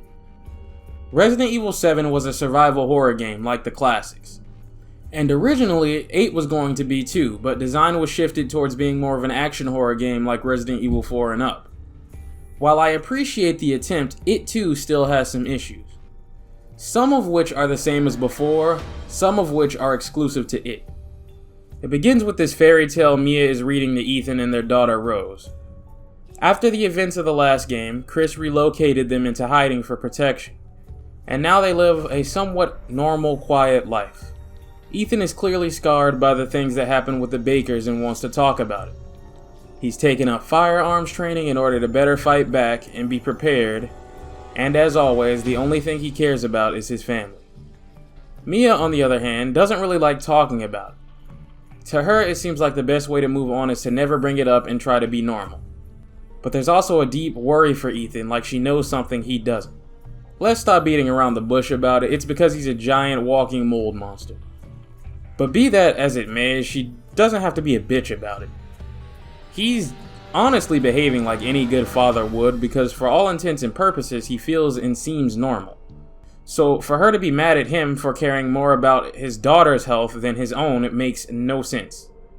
That's what a father does. But anytime they go to a doctor that runs any kinds of tests on Ethan, she gets really upset and nervous, because she doesn't want to tell him. Well, on this particular night, after putting Rose to sleep, Mia is shot to death by Chris Redfield and a bunch of his squad, and Rose and Ethan are taken away by car after he's knocked out. So let's pause for just a second, because if you can't tell already, Capcom has been listening to criticisms of Resident Evil 7, because they've definitely made sure Chris Redfield looks more like Chris Redfield. He's fucking yoked out of his mind again, and he's back to his ways. I only really have two problems here. One, I don't like that his voice actor is the same as Carlos from Resident Evil 3. Not because he gives a bad performance or anything, he does fantastic, but more so because it's just weird. Resident Evil 3 Remake came out a year before this, so anytime I hear Chris in this game, I just hear Carlos. My definitive Chris Redfield is always going to be Roger Craig Smith, but things change and actors change. I know that the pushback on Chris in 7 was rough, but I don't think it's necessary to throw his voice actor out too. I think he did a fine job as Chris in that game, but knowing Capcom, maybe it's for the same reason they replaced Ada in the remake of 2. The other problem is that Chris is just unusually a dick to Ethan in this game. I mean, like a real fucking asshole. This is because in reality he didn't shoot Mia, he shot the game's main villain Miranda, who shapeshifted into Mia after kidnapping her. And I get that compared to him, Ethan is a civilian way out of his league compared to him and his squad mates, but holy fuck, man. His attitude towards how he's behaving here doesn't even change after this. Chris's justification for this at first will be that he doesn't know if Ethan has been infected, and if he's under Miranda's influence. And I understand that to ambush properly, it's better not to tell Ethan about what's going on so they have a better chance of getting the drop on Miranda, without him slipping up. But even later, he just treats him like a worthless ant and doesn't budge in the slightest or tell him until the end of the game what's going on. Until he fucks this up and gets Ethan killed. Now, I can't exactly say this is Chris acting out of character because we rarely see him interact with civilians directly, but come on. This game's entire plot hinges on Chris not feeling any sympathy for a man who's trusted him to keep his family safe. And he knows damn well from the look of things he's betrayed them. We, the audience, knew even from the marketing there's no fucking way Chris is a villain now, because that is franchise suicide, as well as a good way to ensure the people responsible for this story would never be safe on the streets and live constantly looking over their shoulders in fear of an angry mob grabbing them, but Ethan doesn't. When Ethan wakes up, the soldiers that shoved him in the van are all dead and he's in the middle of the woods. Rose is nowhere to be found. Now, common sense would say, since you and your daughter were seemingly kidnapped by a squad of heavily armed elite soldiers under the command of a man who just betrayed you, one of which is dead on the floor, it might be a good idea to grab this soldier's gun. But this game needs to do this weird spooky intro thing, so I guess we're just gonna leave it. By weird spooky intro thing, I mean Ethan walks in pitch fucking blackness of night for about a minute and a half while scary noises do the thing. Then he walks in and out of the house in the span of another minute and magically it's daytime. What the fuck? Alright then, I guess. I guess you gotta keep the "it's not scary" bitches please somehow. So Ethan happens upon this village that apparently he's been living close to, and things aren't looking so hot. There's blood everywhere and the entire town seems empty and destroyed. Scary type shit. The only person he manages to find alive almost kills him before handing him a gun. Then all hell breaks loose. Grandpa gets grabbed and killed, and before Ethan can process things, he's also grabbed and attacked by fucking werewolves. Missing about 30% of his left hand now, Ethan is eventually swarmed on all sides by a village full of lichens. I remember my first ever playthrough of this game, which I think is still up on the channel as of now. I'm sitting here fighting for my fucking life against these things and it clicks. And I think, I see what we're doing. I know what kind of game this is now. And yeah, this is the Resident Evil 4 Village mode. The gameplay baggage of having to be a direct sequel to Resident Evil 7 means that it doesn't stand a chance in hell of being as good, but I do appreciate the attempt. Whereas Leon is an absolute killing machine until the bell rings, Ethan here is out of his fucking league, and is about to get killed before he's saved by the bell and the lichens run off. And with that, I think we can go ahead and talk gameplay and mechanics. First off, let me commend Capcom for dropping the shitty indie game wannabe demo shenanigans and giving you an actual genuine slice of the game. The demo for this game was far better, and more on par with every other Resident Evil demo. I mean, there was the Maiden demo too, but that was just a shitty tech one to show off the ways they'd improve the engine and the ray tracing. The real one everyone gave a fuck about was this one. Also, they deserve some flowers for just making a better intro to the game overall. Within 30 minutes or less, watching all the cutscenes, you have your first weapon in your hands and are introduced to your first enemy to get a feel of the game's mechanics. No bullshit, no fucking around, lock in and let's do this shit. So it's already started on the right foot. But it's also just far better to play than 7 ever was. Ethan moves like he actually has 2 pair of legs that fucking work in this game. His sprint in Resident Evil 7 felt like it should have been his base speed. Now it actually is, and he actually has a sprint. He's been practicing his weapon skills because his reloads are satisfying and well animated. The sniper rifle is a real highlight, extremely satisfying to reload. Remember that handy dandy checklist that lets you know generally what kind of Resident Evil you're getting I mentioned earlier? Once again, everything here checks out. Enemies drop ammo, health, supplies, and etc. on deck. There's no item box, all your shit is on you at all times like you'd expect from an action horror RE. The crafting mechanic is back in this one as well, but tailored more towards this game's playstyle, showing that it doesn't really matter whether or not it's an action horror or survival horror Resident Evil game, the system is so versatile it can fit either. Let's talk about combat itself then. Swapping weapons is now much faster and can actually be pretty beneficial to do to bypass the rate of fires on certain guns. Shotgun rifle switching like you're playing Doom Eternal melts things. The guard mechanic is back and better than ever. We can't have our glorious melee prompts back, but to throw the boys a bone and also give us something useful, if you guard against an attack, you can push whatever swiped at you away, oftentimes knocking back enemies around them too. It's not all good though. This game is forever shackled to what Resident Evil 7 was, and because of that, nothing can really save the simple act of shooting things from feeling anywhere from alright to awful, part of which is because the weapon balance itself is fucked, but I want to save discussing that for when we discuss the Duke. Now, when you land a headshot and you hear that pop, the game can feel good. Even 7 has that, but something about 8's combat has always felt off, even though it is clearly years ahead of 7's. Like it just can't keep up in comparison to the games it's trying to be like. I think it's the enemy reaction. I compared Resident Evil 7 to its counterparts and it fell short. So it only makes sense to compare Resident Evil 8 the same way. Unlike its counterparts, stunning enemies feels like a war of DPS attrition, as opposed to any sort of accuracy of well-placed hits, or timing. There are really only two main enemy types in the game, Lycans and Ghouls. Lycans react mildly to being shot at, but you might as well pray to the RNG gods in terms of any sort of stun, because they tend to just do whatever the fuck they want.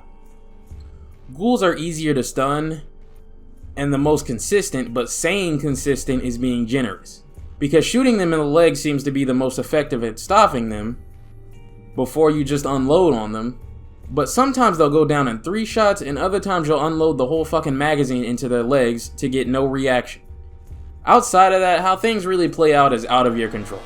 Sometimes you'll shoot things and they react and everything's fine. Other times you'll shoot the same things and it'll feel like your bullets are pebbles. It's watered down to the simple philosophy of just shoot the thing until it's dead. I guess the best way I can describe what's wrong with Resident Evil 8's combat is that it plays like if someone played Resident Evil 4, didn't have a single clue what they were doing, spammed body shots the whole time, and never triggered a single melee prompt the entire game, and then thought that was the intended experience. So they created a game inspired by that and then balanced the weapons and how they feel to shoot around that too. So, Ethan goes looking around the village and questions this weird old lady standing around about what's going on. The hag tells him that somebody named Mother Miranda brought Rose here to the village, and that's when everything went to shit around here. After she runs off mumbling nonsense, Ethan takes a look around the village some more, and happens upon some survivors gathering inside a house. I don't really remember their names besides Elena and her ungrateful bitch-ass dad, and it won't matter anyway because everybody in the house will be dead in about 5 minutes. Elena's dad starts to turn, and he kills everybody but Ethan and her, and sets the house on fire like a fucking moron. But before her and Ethan can escape, she does the movie thing where she can't accept her father's turn into one of the Lycans and it gets her killed. Now Ethan is all alone. Great! What was the point of these characters again? Seriously, we had an entire table here of supporting characters we could have scattered throughout the village. You know, give us some more of those Rebecca's, Marvin's, Carlos's, or Louise type characters. Or just about any of the other one-offs that tend to be beloved and make each game unique and special, despite typically never appearing again. You know, signature Resident Evil shit. No? None of that? We're just gonna chop out half the shit that makes Resident Evil cool for the same shitty Four Kings gimmick from the last game? Well, alright. So, with nowhere to go and all alone, Ethan makes his way back to Castle Dimitrescu. And before he can even go anywhere, he runs into our boy Heisenberg. He's got Magneto powers, and is clearly not a good guy, so he captures Ethan and drags him before Mother Miranda and her 4 lords. Those 4 lords of which being Karl Heisenberg, Donna Beneviento, Moreau, and Alicina Dimitrescu. Karl and Alicina clearly don't get along or like each other very much and are arguing over what to do with Ethan, who drops this absolute banger of a line. Hey, don't I get a say in this? Silence! Our boy is learning how to be a Resident Evil protagonist with the best of them. Anyway, Miranda gives Karl the honors of killing Ethan, and goddamn does he make a show out of it. Ethan really lucks out here when it comes to surviving, but alas, all he can really do is push forward to Lady Triple D's castle. At the entrance, he meets the Duke, this game's Resident Evil 4 merchant, and I'll sure say he's pretty good at it too. He's actually connected to the story and really crucial to the plot. Duke, listen bro, they killed all their potential supporting characters they could have used to make a better Resident Evil game in one giant worthless detour to get a crest earlier, so you're gonna have to carry that part on your back. Duke has some improvements over the Resident Evil merchant, since he actually sells you some goddamn ammo, and you can find meat in the world that he can cook for upgrades to improve Ethan's speed, health, guard damage reduction, etc. They're trying to make an actual fucking video game this time around. I can't believe it. You can, of course, also buy and upgrade weapons. And therein lies the problem. The same problem Resident Evil 7 has. Surface level imitation without understanding the deeper reasons behind the mechanics working before. Sure, on the surface, Resident Evil 7 has an item box, so you think to yourself, if you played Resident Evil 1 once, and Resident Evil 7 once, oh boy, it's just like the Spencer Mansion. Only it's not just like the Spencer Mansion, because the item box is a decision-making tool, and for as much as I bitched about it in the old games, the intent behind it is very clear. When half the damn game revolves around somebody chasing you that you're supposed to be avoiding and not even shooting, there is no decision making to be had with the item box since you're supposed to be avoiding spending any resources to begin with. So it's really just kinda there to make a bunch of fat balding dudes getting old look at it and go, damn, it's just like the old days. So blinded by the sheer nostalgia of it that they're completely oblivious to the fact that it doesn't get to do any of what they remember it doing. You don't get to reap any of the benefits of its game design until you kill half the fucking villains, since before that, there's not really any traditional enemies lurking in the hallways to look out for anyway. All they know is item box here, whee! The same way, if you've played Resident Evil 4 once or twice, you might remember the merchant buying and upgrading new weapons, and Resident Evil 8 might fool you into believing it's doing shit right if your understanding of Resident Evil 4 is basic, but it's actually fucking it up. In Resident Evil 4, there wasn't really a best gun in comparison to the same ones in the weapon class. Except for one, because they basically just forgot to give the other Magnum an exclusive perk of its own. Something which the remake quickly corrects. Keep in mind we're talking about basic weapons, standard weapons, not any of the ones you get for beating certain game modes. The starter handgun, for example, is a crit machine. The 5.7 is good at crowd penetration but has the weakest per shot damage. The Blacktail is the best all-arounder jack of all trades, master of none, but it's reliable. It's good, but doesn't specialize in anything. The Red 9, of course, is the most popular because it does the most damage per shot, but everything else about it, from stability to reload speed, sucks so bad it needs attachments to help alleviate some of that. Competent game design, checks and balances to ensure that no matter what you roll with, you have a fine weapon and you're allowed the player freedom to express yourself. And this pertains to almost every weapon class. Hell, in the remake, they go a step further and rebalance some of the ones that didn't feel so useful even with their exclusive, like the standard shotgun, and even give you a new machine gun that doesn't overshadow the old TMP. The riot gun is no longer just the standard shotgun, but better, but is full auto with a tighter spread, making it distinct and serve different uses than the standard shotty. When I first felt the new broken butterfly spread, I hated it.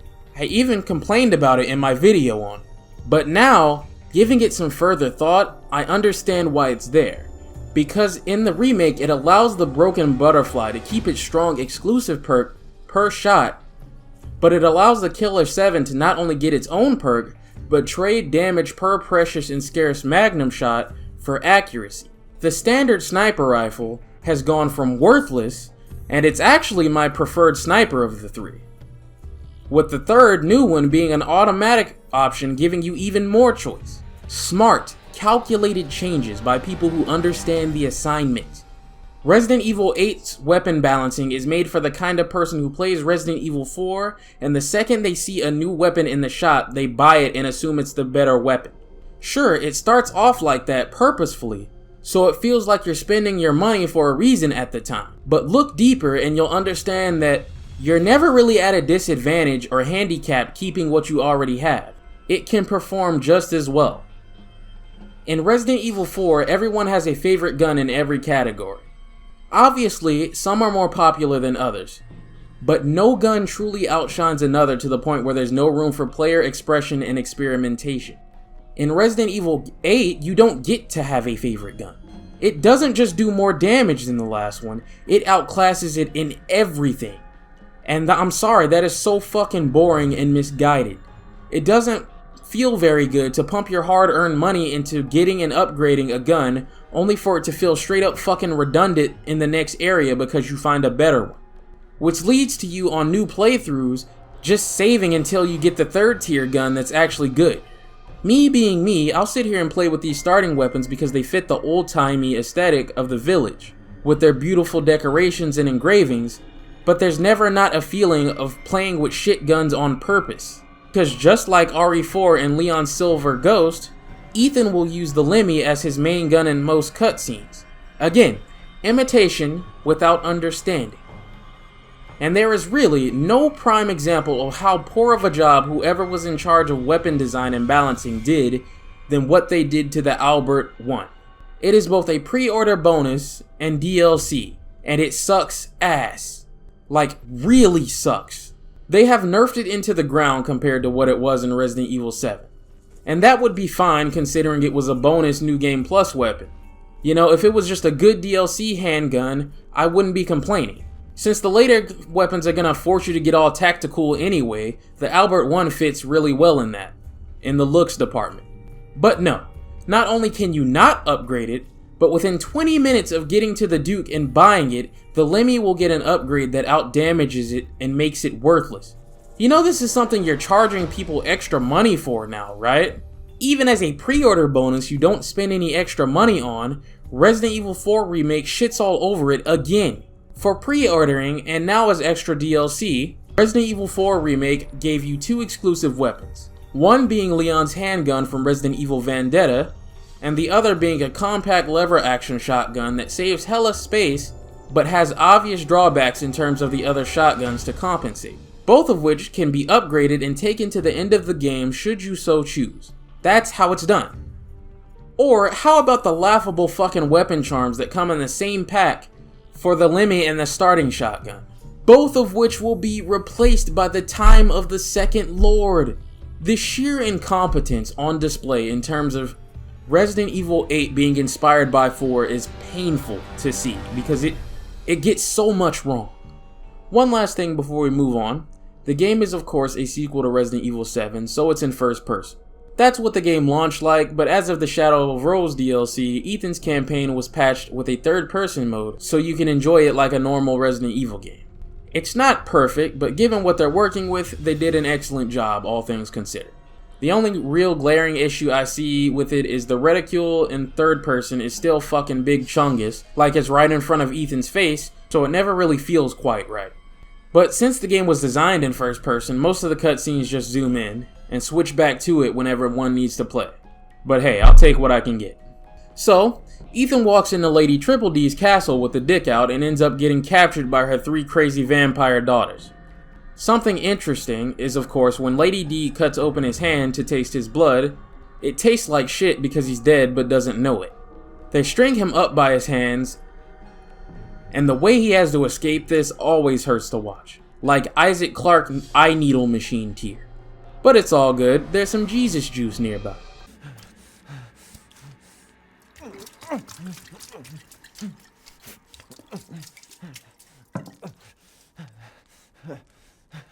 That's that good shit right there. Now, it's time to explore this castle good and proper, because we'll need 4 masks to get out. This castle itself is a nice location that I like in theory. On paper, it sounds like a good idea. Angry feminist vampire bitch and her dick-crazed daughters hunt you down around the castle while you explore its dark, creepy rooms, complete with torture chambers, vampire baths, and the like. And for a little while, even with the shitty pursuer gimmick that makes all the Twitch streamers still trying to be the next PewDiePie over 10 years later screech, it's fine. Ethan learns very quickly that Lady Triple D's daughters are weak to cold air, and that's how he fights them. But very quickly it goes from tolerable to downright fucking irritating. With the Duke's help, he gets into Lady D's bedroom only to find that Rose isn't in the castle at all, so he should probably just leave. But she catches him in the act and throws him into another dungeon where she cuts off his arm and chases him around a bit. Whatever.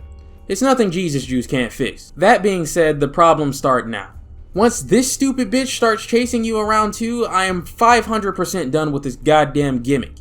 So in just about every other Resident Evil game, when one of these fucking cornball enemy types starts chasing you, you can kind of do something about it. They can all be knocked out, even though it isn't really advised to even bother. Lady D and her slut daughters can't even be hurt or stopped at all. And the daughters can even phase through walls. And from the moment she starts walking around, it's just torture. This game is programmed to oftentimes find out whichever direction you're trying to go and spawn one of them right in front of the fucking door, forcing you to have to do a U-turn and either try to loop around them through another door or run and hide in a nearby save room for the next 5 minutes until you think they might be gone. Keyword is think. At one point, I was being chased and I was so fucking tired of the shit, I went to go get something to eat and left the game running. I came back 30 minutes later, walked right back out to find this stupid bitch still walking around close to the save room. I am sick of this shit. Nemesis offered some powerful rewards in exchange for what he was, because the devs back then, even 25 years ago, knew that an enemy like this could be irritating. But all the game's mechanics and the balancing of the rewards you get from him mean that even if his gimmick doesn't scare you, there's rewards for having to deal with him, which completely sidesteps the possibility of him being annoying. And specific choices you make can remove him from the equation entirely in that section. Dealing with these 4 rewards you with nothing.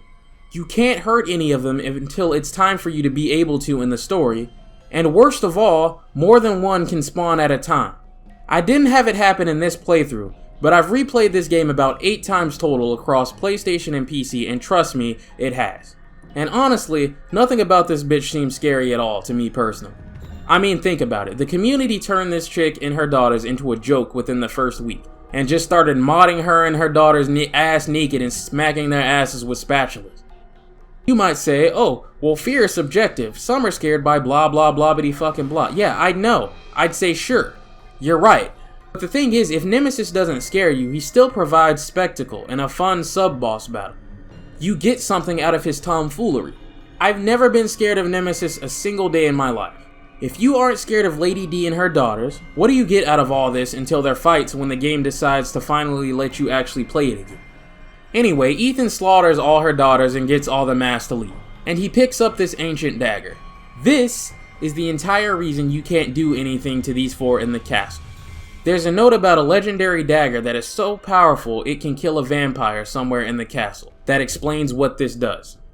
But since this is a Resident Evil game, there's a scientific explanation for what's wrong with Vampire Bitch here. She has a rare genetic blood disease that runs in her family, that was made worse by being infected by whatever the hell Miranda gave her. But they don't really give you an explanation for why this dagger is able to harm her. It just works, so whatever, I guess. Which is even weirder because they explain why cold air works against the sisters. They're comprised of bugs that are weak to it. That's the level of dedication they typically have to taking something mythical and making it work within the context of a Resident Evil game mostly. But with Lady D, they're so locked in on the idea of an angry vampire bitch chasing Ethan around that he can't hurt until he picks up a fabled mythical dagger that they forget to Resident Evilify the reason for it. Also, I'm gonna be honest with you, they fucking wasted. How cool would it have been if he had to deal the final blow to her with this thing and then he carried it throughout the game, replacing the little kitchen knife he picked up earlier with a slight damage upgrade. It fits with the early game aesthetic of beautifully crafted weapons and just kind of gives you a sense of accomplishment and arsenal growth.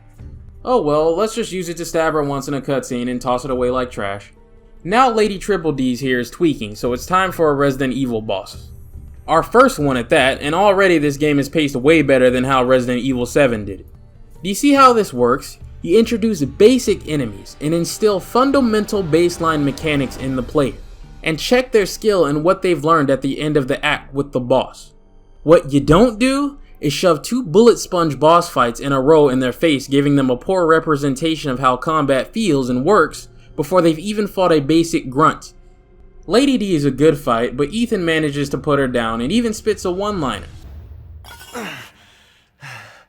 You're the one who's cursed. This man has become a real Resident Evil character in a real Resident Evil game, and it brings a tear to my eye to watch my boy grow up like this. He picks up a weird flask on the way out, and that's pretty much the end of Act 1, and one lord down. And I can't fucking get out of here quick enough. This act had real potential. It had everything going for it. We've had plenty of mansions as locations, but very rarely do we get a castle to explore. And the other one we did get makes this one look like a worthless sack of shit in comparison. It didn't have to be that way, but they waste the appeal of exploring it Resident Evil style to have the worst pursuer enemy they've ever made run around in it, discouraging any sort of looking around. I bullshit you not, every time I replay this game, I'm working my way through the early game, having a good time, feeling those Resident Evil feels, and then I get to the part where I have to let her out and I kinda just don't want to deal with it, so I stop playing. And it may be weeks before I finally just go, ugh, fine. You know, I've already started another playthrough. My save file is going to be stuck here if I don't finally go ahead and let this bitch out. And that is just not how a Resident Evil game should make you feel when playing it. That's something I haven't felt since Resident Evil 0 when the goddamn monkeys get let out. But that's how it feels to go through this castle on repeat playthroughs when the gimmick has run its course. And you realize that all the good shit is actually the parts that don't have anything to do with these 5. I've seen people say, oh, she should have had a bigger role in the game. They put her in all the marketing. And I suppose if you have hamster brain, yeah, it may seem like that. But anyone that's a little more mentally fortunate and has ever looked at another trailer for a Resident Evil game will tell you that Capcom did what they always do. Show off the first real area and act of the game.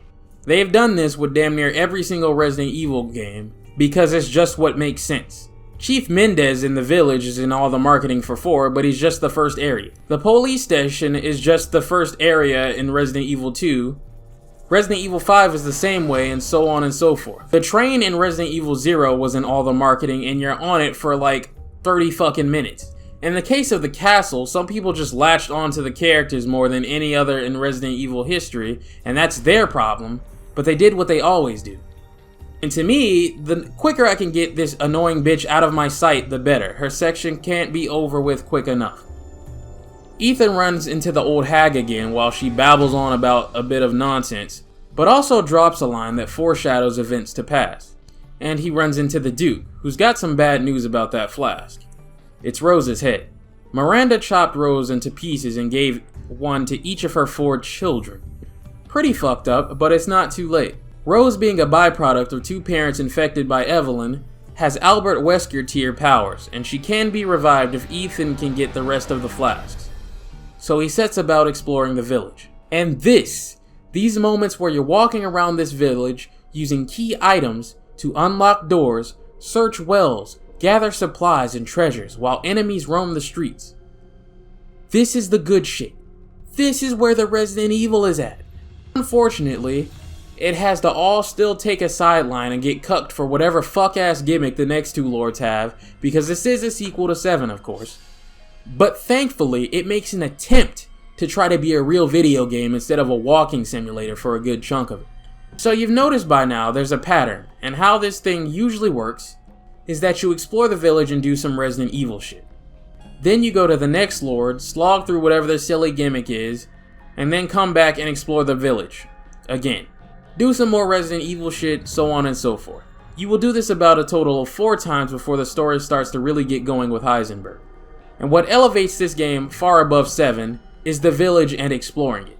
Instead of waiting half the game for it to feel like a Resident Evil one, it's paced in a way where that's what comes first and then one of the 4 lords comes next. Not ideal, but it's better than what came before.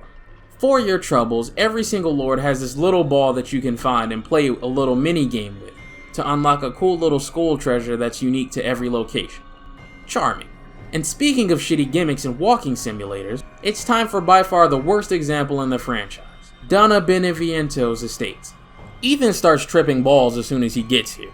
He looks all around the house and Donna's doll Angie tricks him and takes all his weapons away. And now we are genuinely just playing a walking simulator indie horror game until we get out of here. And look, I'm just gonna keep it real. This is a prime example of what I mean when I say atmosphere is worthless without solid gameplay to back it up. The goal here is to solve puzzles related to Ethan's personal issues, to open parts of this creepy Mia doll to help you escape this floor. And a lot of people really enjoyed this part, and I can see why. It plays like every other one-shot indie horror game you've ever seen and played. Most of the people that only play this game once or twice walk away from this calling it the best moment in the game. And I really can't fault them for that, because it's memorable as an experience. It's there to creep you out and scare you, and it works very well. Once again, it's a great experience, but it is worthless once you have beaten this game a few times and its novelty has run its course. and now you're just going through the motions trying to get out of here and move on. There is nothing to this, and it has nothing to do with the way the rest of the game plays. You solve a bunch of puzzles, and then all the lights go out and some silly baby monster they ripped right out of the PT demo follows you around while you work on getting the elevator fuse. Then you do that, you leave and go back upstairs, and Donna and Angie make you play Guess Where I Am 3 times before you kill her and it's over. That's it. From the moment you step foot on the path to Donna's house, until the moment you put her lights out, you don't fire your weapon a single time. There is nothing going on. Nothing to do besides just walk. It's just walking in atmosphere. Every time I play this game and I get here, I just roll my eyes. I wish I could just skip this section entirely, because there is nothing interesting going on with it once you've beaten it the first or second time. It is the purest and most concentrated example I can point to of these two games being focused on trying to make a great experience at the cost of trying to make a good video game. And you know, usually games like The Last of Us, Red Dead Redemption, God of War, they catch flack from old ass jaded boomers about being walking simulators, but really they're typically full of shit, and the only thing they're complaining about is having to walk and talk to an NPC for like 2 to 5 minutes because the game is story driven. You know, they're complaining about nonsense that doesn't really fucking matter. That kind of shit doesn't bother me because I'm not upset I have a prostate exam to go to. I think in my case, this critique is a bit more justified, because in this game's case, they dedicate an entire villain to this. This isn't just walking and talking with an NPC for a little bit for the sake of the story. It's walking and solving a few puzzles while you just go through the motions. They are so locked in and laser focused on the gimmick of this place that there is no consideration for replayability here. There is nothing for the player in terms of enjoyment once you've done this a few times. And I'm sorry, but this is just fucking pathetic compared to how games pre-7 were from start to finish. Even when Resident Evil 4 makes you play as Ashley, they make sure to keep you engaged via putting lamps around to defend yourself with, or dodging killer knights. And the remake does this even better by putting you in control of a lamp that freezes them, but you can only realistically freeze one at a time, keeping the strategy and compelling gameplay long past the scary parts of the game's expiration date. On top of that, if you just straight up don't feel like doing Ashley's section in the remake, it's as quick and easy as just putting in the code you remember, doing one short room and then sprinting to your destination. In and out. Because it was designed with sense. In 8, you have to do this section fully from start to finish. Every time. And it's just fucking torture when you just want to get back to the actual game. And it's a shame because I do like the idea behind Donna herself. She's crazy, completely unhinged, and she even killed her most loyal housekeeper who was nothing but kind to her. But on the flip side, she's also clearly lonely and sad. Her dolls are all she really has to keep her company, and she treats them like her children. But you could have used this idea to create something really cool here, since her whole thing is spooky hallucinations in a haunted house. The flowers Ethan passed by earlier are what makes him hallucinate here.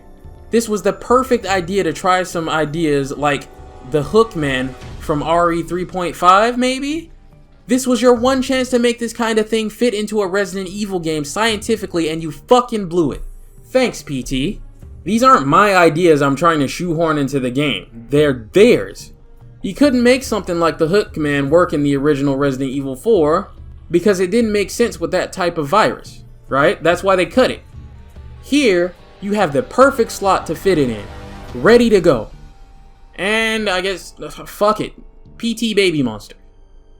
Anyway, let's move on from this fucking disappointment.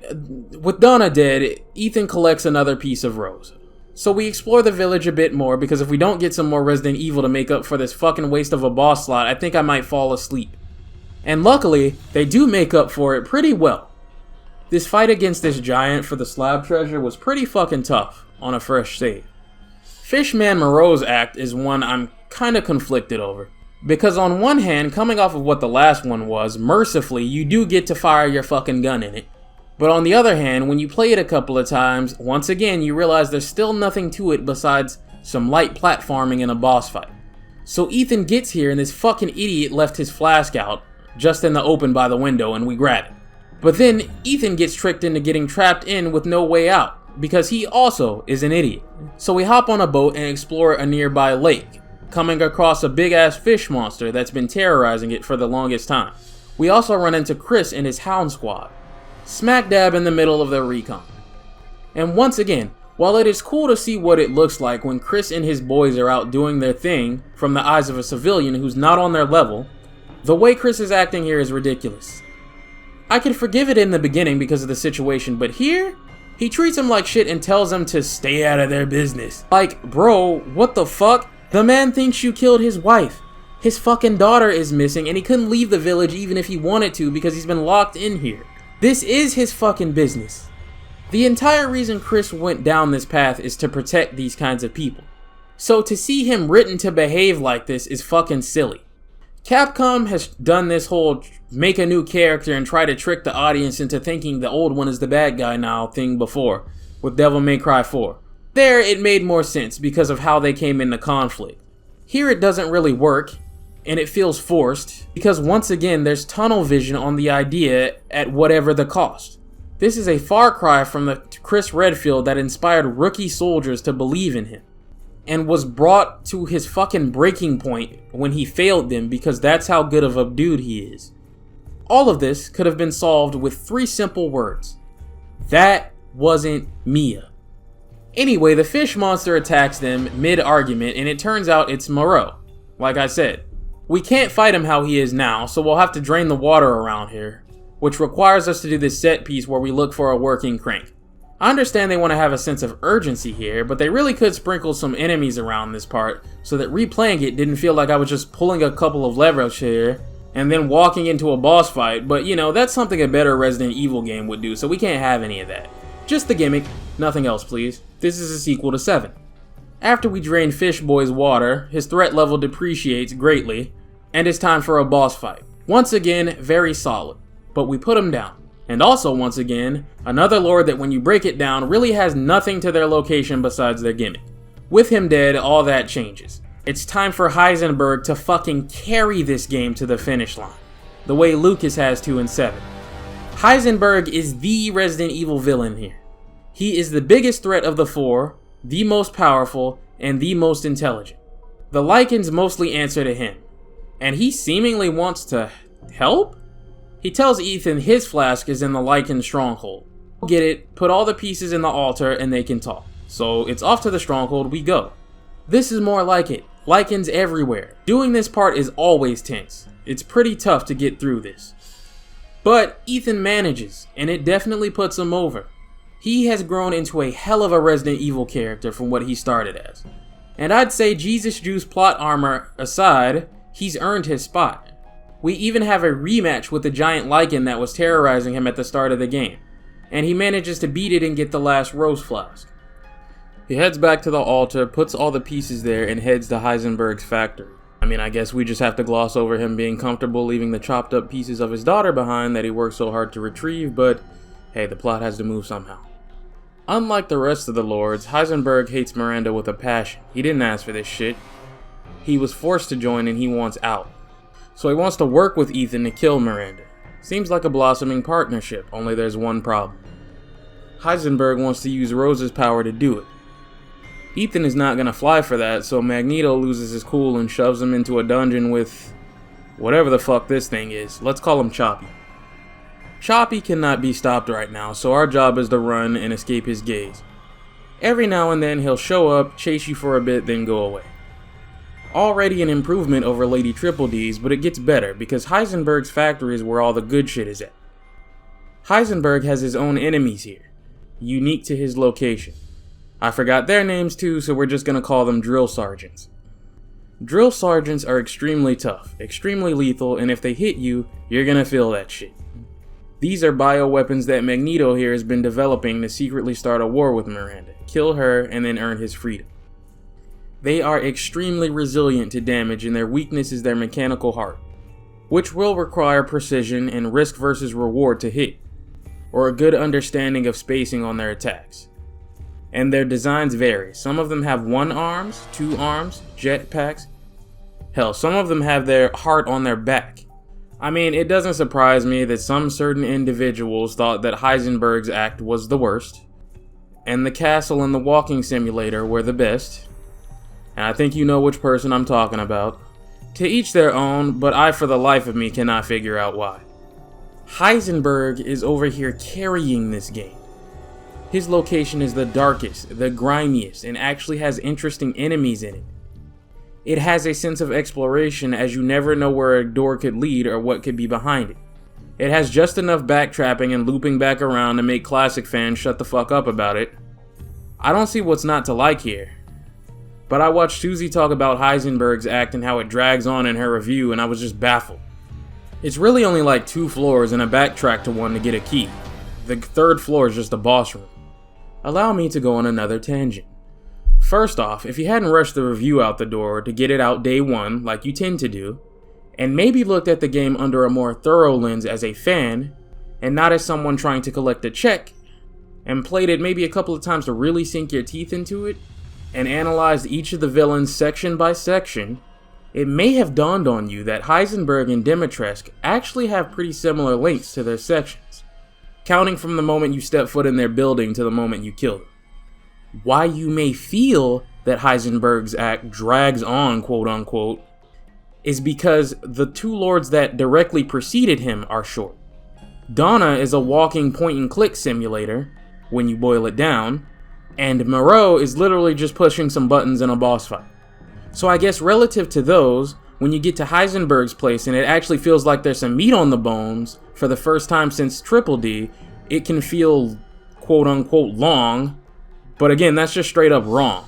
Pale Femibitch here actually has a slightly longer act on average. Not by much, only 15-ish minutes or so, but it actually makes the complaint that Lady D doesn't get enough screen time even sillier. Now, I can't expect everybody to sit and play a game 2 or 3 times before they review or talk about it. That's fucking ridiculous and unreasonable. Even with the other games I review, I'm not gonna do that shit. But this is Resident Evil. This is your favorite franchise of all time. This is my favorite franchise of all time. When you're talking about the franchise that put you on the map and allows you to do what you do, I don't think I'm asking too much for you to take your time with it and really lock in. If there's any game you should replay more than once to make sure you get a real thorough review of it out, it's Resident Evil. It's kinda your whole brand. And I know I've made fun of Avalanche reviews a few times in these videos, but it's really just in jest. I really respect the guy, and if I could pay him one compliment above his peers, it's that the motherfucker takes his time. A game could launch and you won't see a video on it for a month to 2. Sometimes even longer, because he prioritizes dropping a quality video over being the quickest on the draw. And I don't have to agree with all his old man takes to respect his work. There has never been a time, even disagreeing with his opinions, which he is within his rights to have, where I've watched a video and just thought he farted it out, which I cannot say for everyone. Tangent, I know, but tangents are kind of becoming my thing. The difference in Heisenberg's section is that it is more interested in the fact that it's a fucking video game, and a Resident Evil one, as opposed to trying to be a gimmick. Real enemies and real threats to combat litter the place like they would in any other Resident Evil game. You're not worried about some pursuer enemy walking around the place, because there are actual enemies lurking around the place. Does that sound familiar? Here's some RE shenanigans. Go for it. Creations made by a bad guy with his own agenda trying to get ahead. Behind the scenes political power struggles within the bad guys, with the protagonist just trapped in the mix. Fucking finally. All of this sounds like prime Resident Evil to me. Matter of fact, this section ain't long enough. Give me more, please. Why the fuck couldn't Donna and Monroe have special enemy types exclusive to their sections too? Anyway, Heisenberg has had enough, and since Ethan is just in the way of his plans for Rose at this point, he 6 choppy on him one last time. And this fight, let me tell you, if you've played this, you know what I mean. Things go from reasonable to out of control very quickly. When he starts to overheat, he just becomes hard to lure where you want him to go, and this is probably the most tense battle in the game. One fuck up can hurt like a motherfucker, but deflecting and sending him to Africa with one of your long guns feels damn good to do. But with him down, all that's left is to get the fuck out of here. But Magneto has other plans. He's about to make his move to snatch Rose and kill Miranda, and swats us away like Ethan's name is Yamcha. Lucky for us, he swats us right next to Chris, who finally, after feeling bad, explains that he didn't shoot Mia, he shot Miranda, who kidnapped her. He didn't tell Ethan because he knew Ethan would want to be involved, which is a dumbass reason not to, at least that he didn't kidnap his daughter for no good reason. Do you think he's gonna involve himself any less if you kill his wife and kidnap his daughter with no elaboration? Like, this is fucking silly. A lot of Resident Evil plots can be ridiculous with their twists and turns and motivations, and I hand wave it all. Even the Leech twins. But come on, dude. Basic communication? After Chris explains, things go from bad to worse. Miranda has already revived and taken Rose, and Heisenberg is still on the loose, so they split up. Chris will blow the factory to shit so that Magneto can't use his army, and Ethan will fight him directly, in a fucking chainsaw tank car that Heisenberg built himself out of metal he can't control. Oh my god, bro, alright. You would think that metal that he can control would be more useful to him fighting a person that basically controls him, but I've given up on all logic with this game. It's Resident Evil, what can I say? This boss fight is sick. Blocking attacks with a fucking chainsaw arm always feels good. And whoever made sure that rocket blast always knocks back the car, I hope that man got promoted.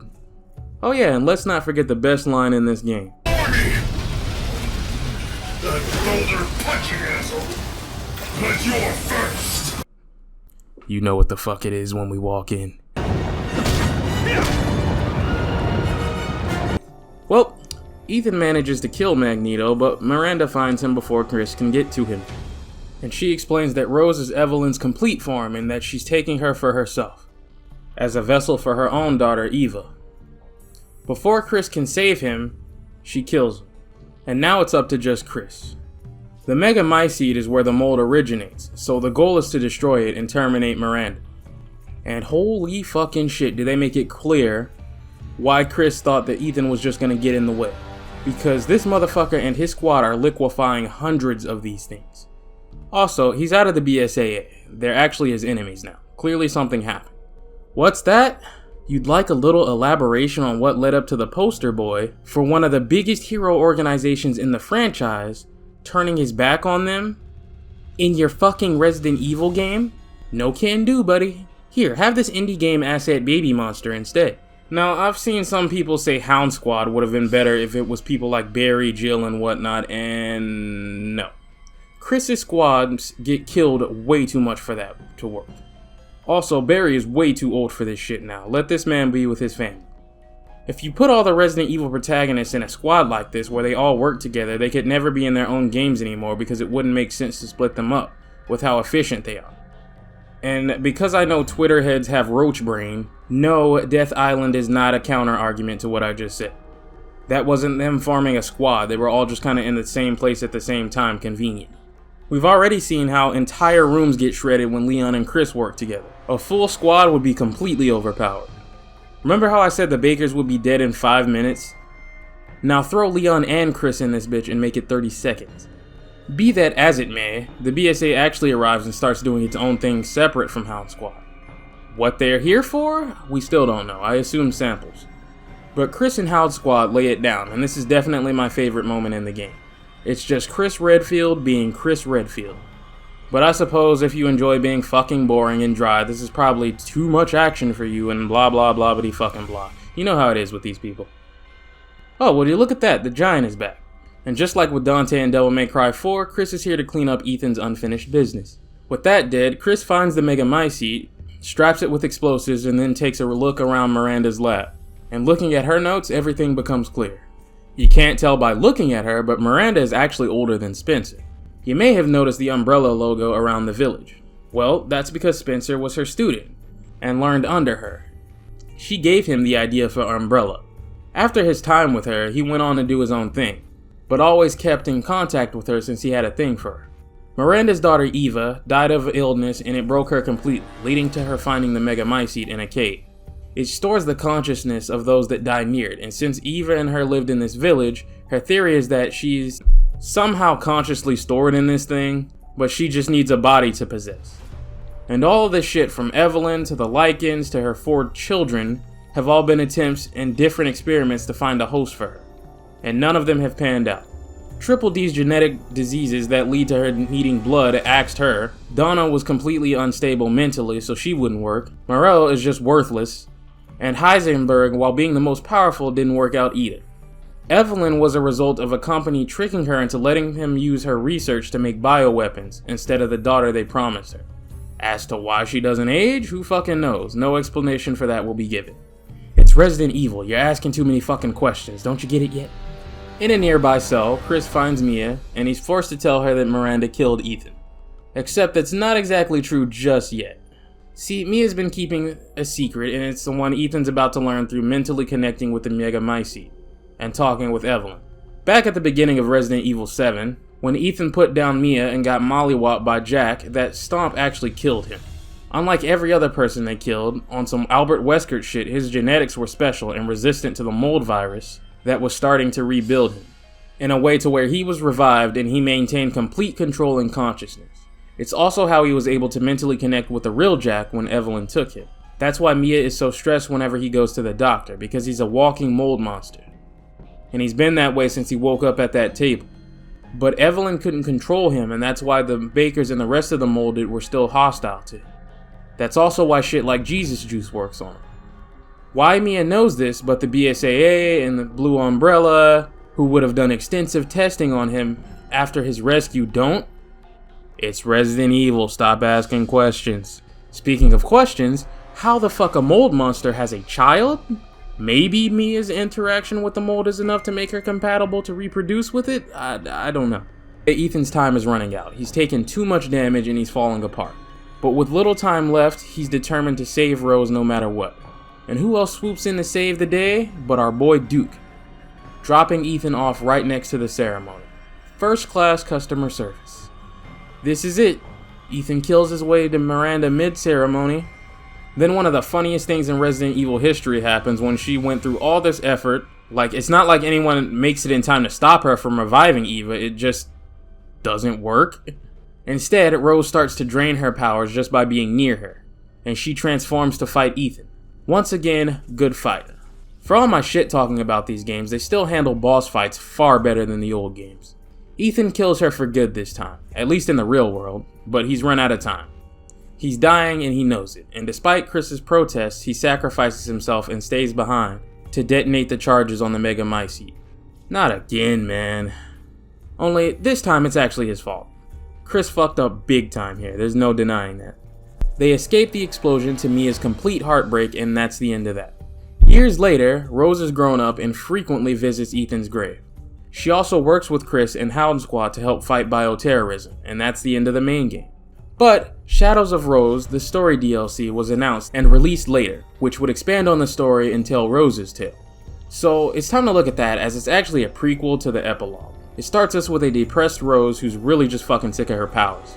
The other kids at her school know about her, and she's been bullied since she was a little kid. She's not natural, she sweats mold, and everybody just calls her gross. One of Hound Squad's members one day tells her that they can actually remove her powers for good. There's a shard of the Megamycete at one of their labs, and Rose can subconsciously dive into it. If she can find a purifying crystal in there, she can use it to erase her powers. Alright bro, I have to fucking draw the line somewhere when it comes to Resident Evil nonsense, and this is it.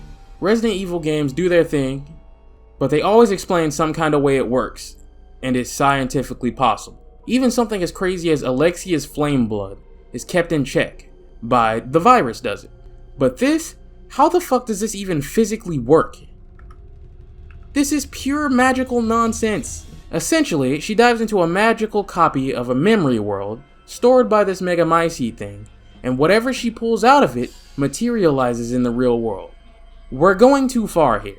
We don't want this shit turning into Assassin's Creed Odyssey. But anyway, she takes the plunge and wakes up in the dream world, and it ain't exactly comforting in here.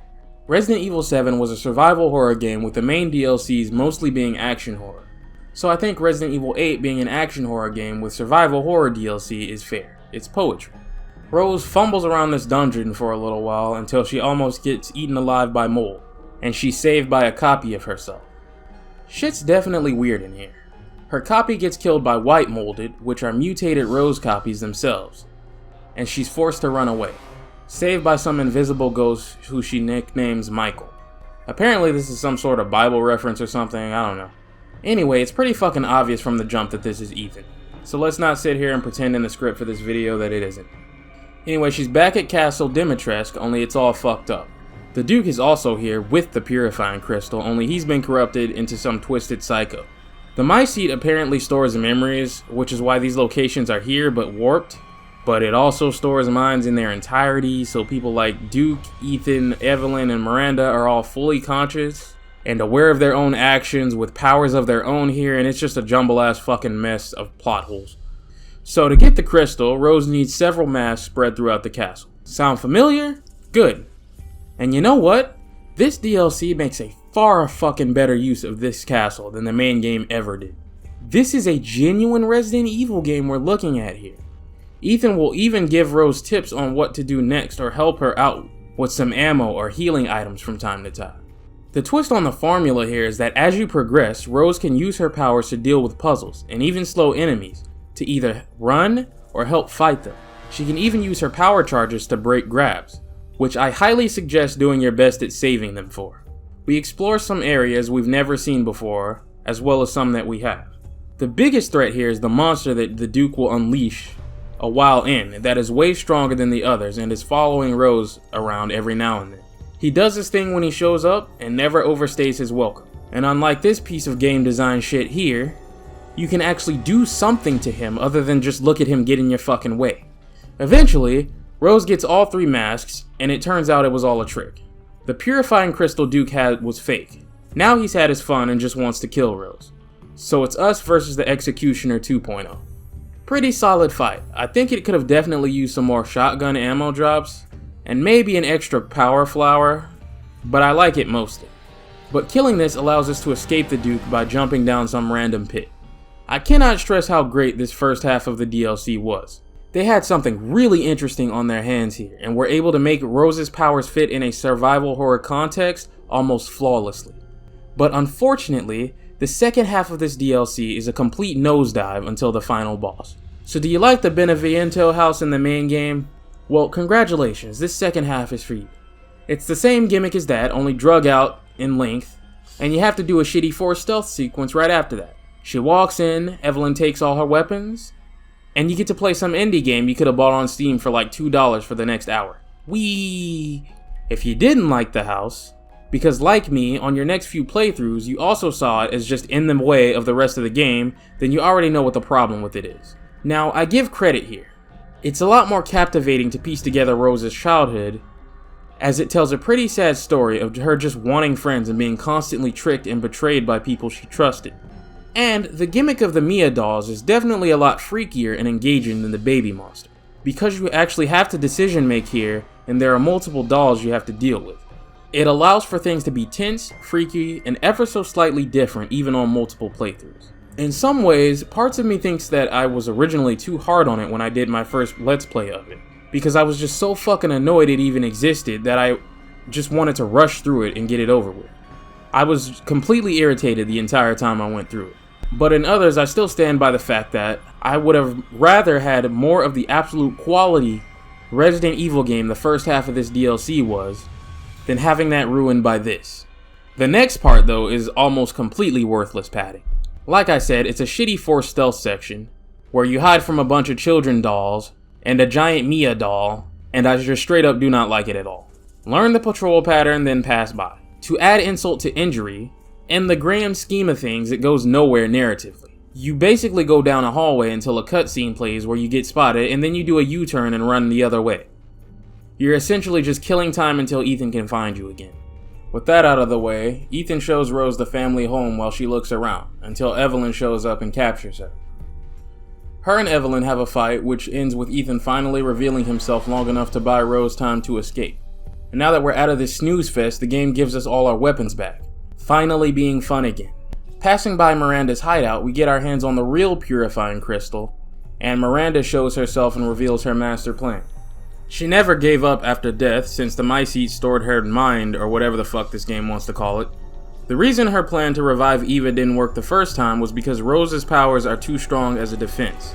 So, she tricked Rose into coming here through having her hallucinate the Hound Squad member that she talked to at the start of the DLC, Fight Club style, to get her to come here and get rid of her powers so that she could try to revive Eva again. How that is supposed to work, I don't know. This is probably the silliest Resident Evil plot that has ever existed, but Evelyn got in the way for a little while and sidetracked her plans a bit until now. Ethan shows up to save the day again and help Rose escape, but takes a beating to do it. This is hella silly because, once again, Ethan and Miranda are dead. They can't really do shit in the real world. So nothing here matters. They're already dead. They can't die again. But Rose smashes the purifying crystal to save Ethan anyway, giving up her chance to get rid of her powers to fight Miranda. And I must say, this boss fight is fucking dope. Probably one of my favorites in the franchise. Rose gets a short teleport dodge and it's really cool.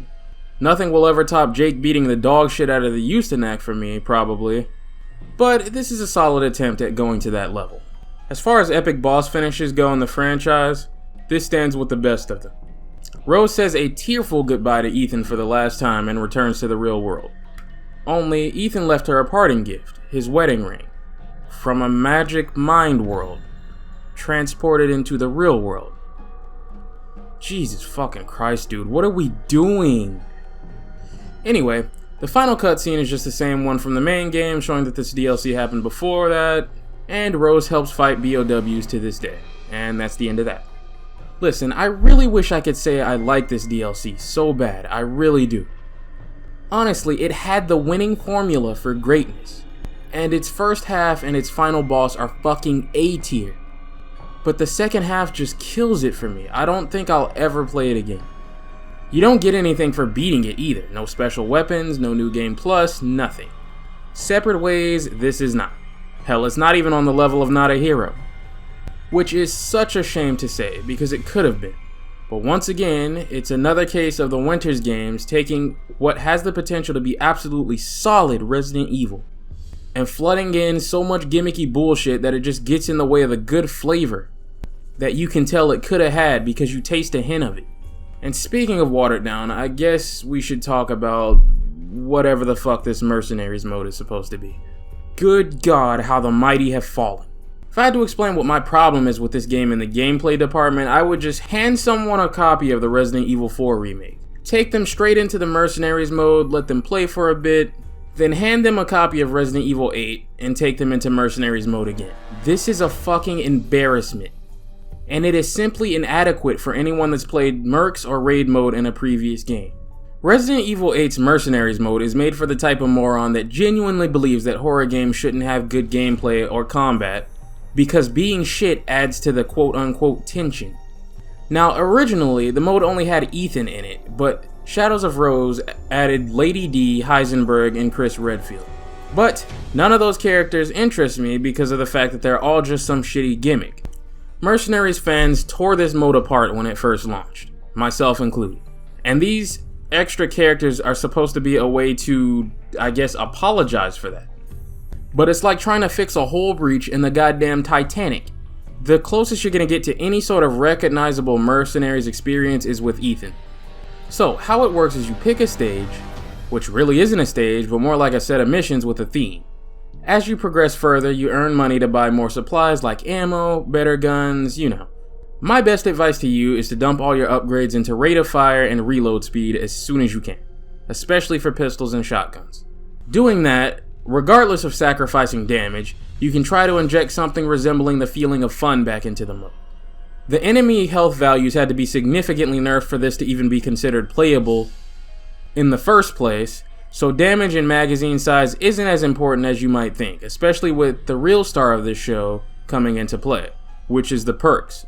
Perks are randomized drops in the stages that give you special abilities like making enemies explode when you shoot them, increasing damage from your pistols, your shotties, increasing headshot damage, making enemies with low health take even more damage, doubling your magazine sizes, increasing your guard damage reduction, you get the picture.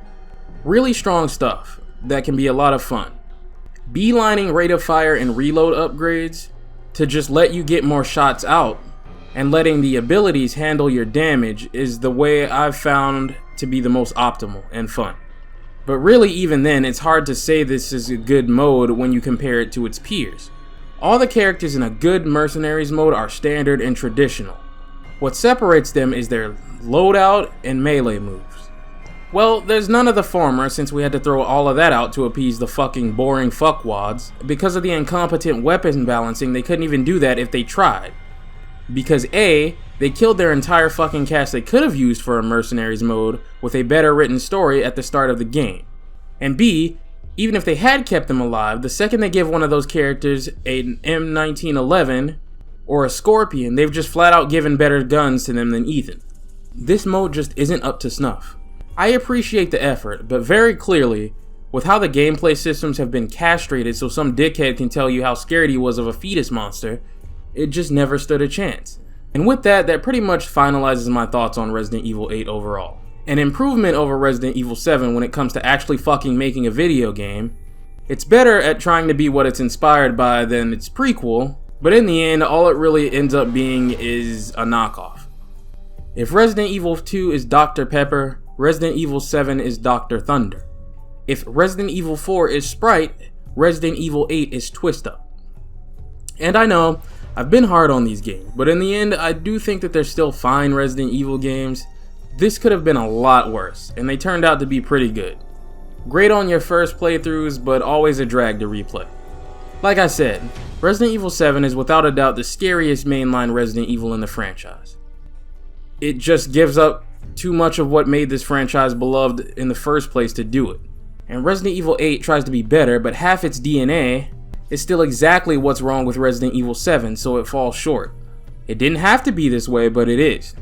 And you know, it's a real shame when you have cheaper indie games inspired by Resident Evil providing more Resident Evil gameplay than either of these games combined. If we did some math here and you combine both Resident Evil 7 and 8 together, you might get one full proper Resident Evil game's worth of gameplay. But in the case of the indies, I'd rather play those or load up another Resident Evil game than really ever bring myself to ever start another playthrough of Resident Evil 7 or 8.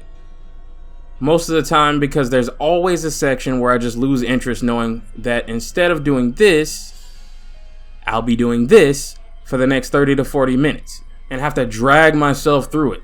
Like the motherfucker that walked into the Krusty Krab starving to death in SpongeBob. And it's sad to say. If we stopped right here, I would probably say that while I like both of them, this would be me falling out of love with Resident Evil because all its seasoning had been washed off in the kitchen sink, but it's not because 2 remakes came out and fucking changed everything. And me and Resident Evil rekindled that old flame like nothing ever went wrong between us. 2 more to go, guys. I'll see you soon.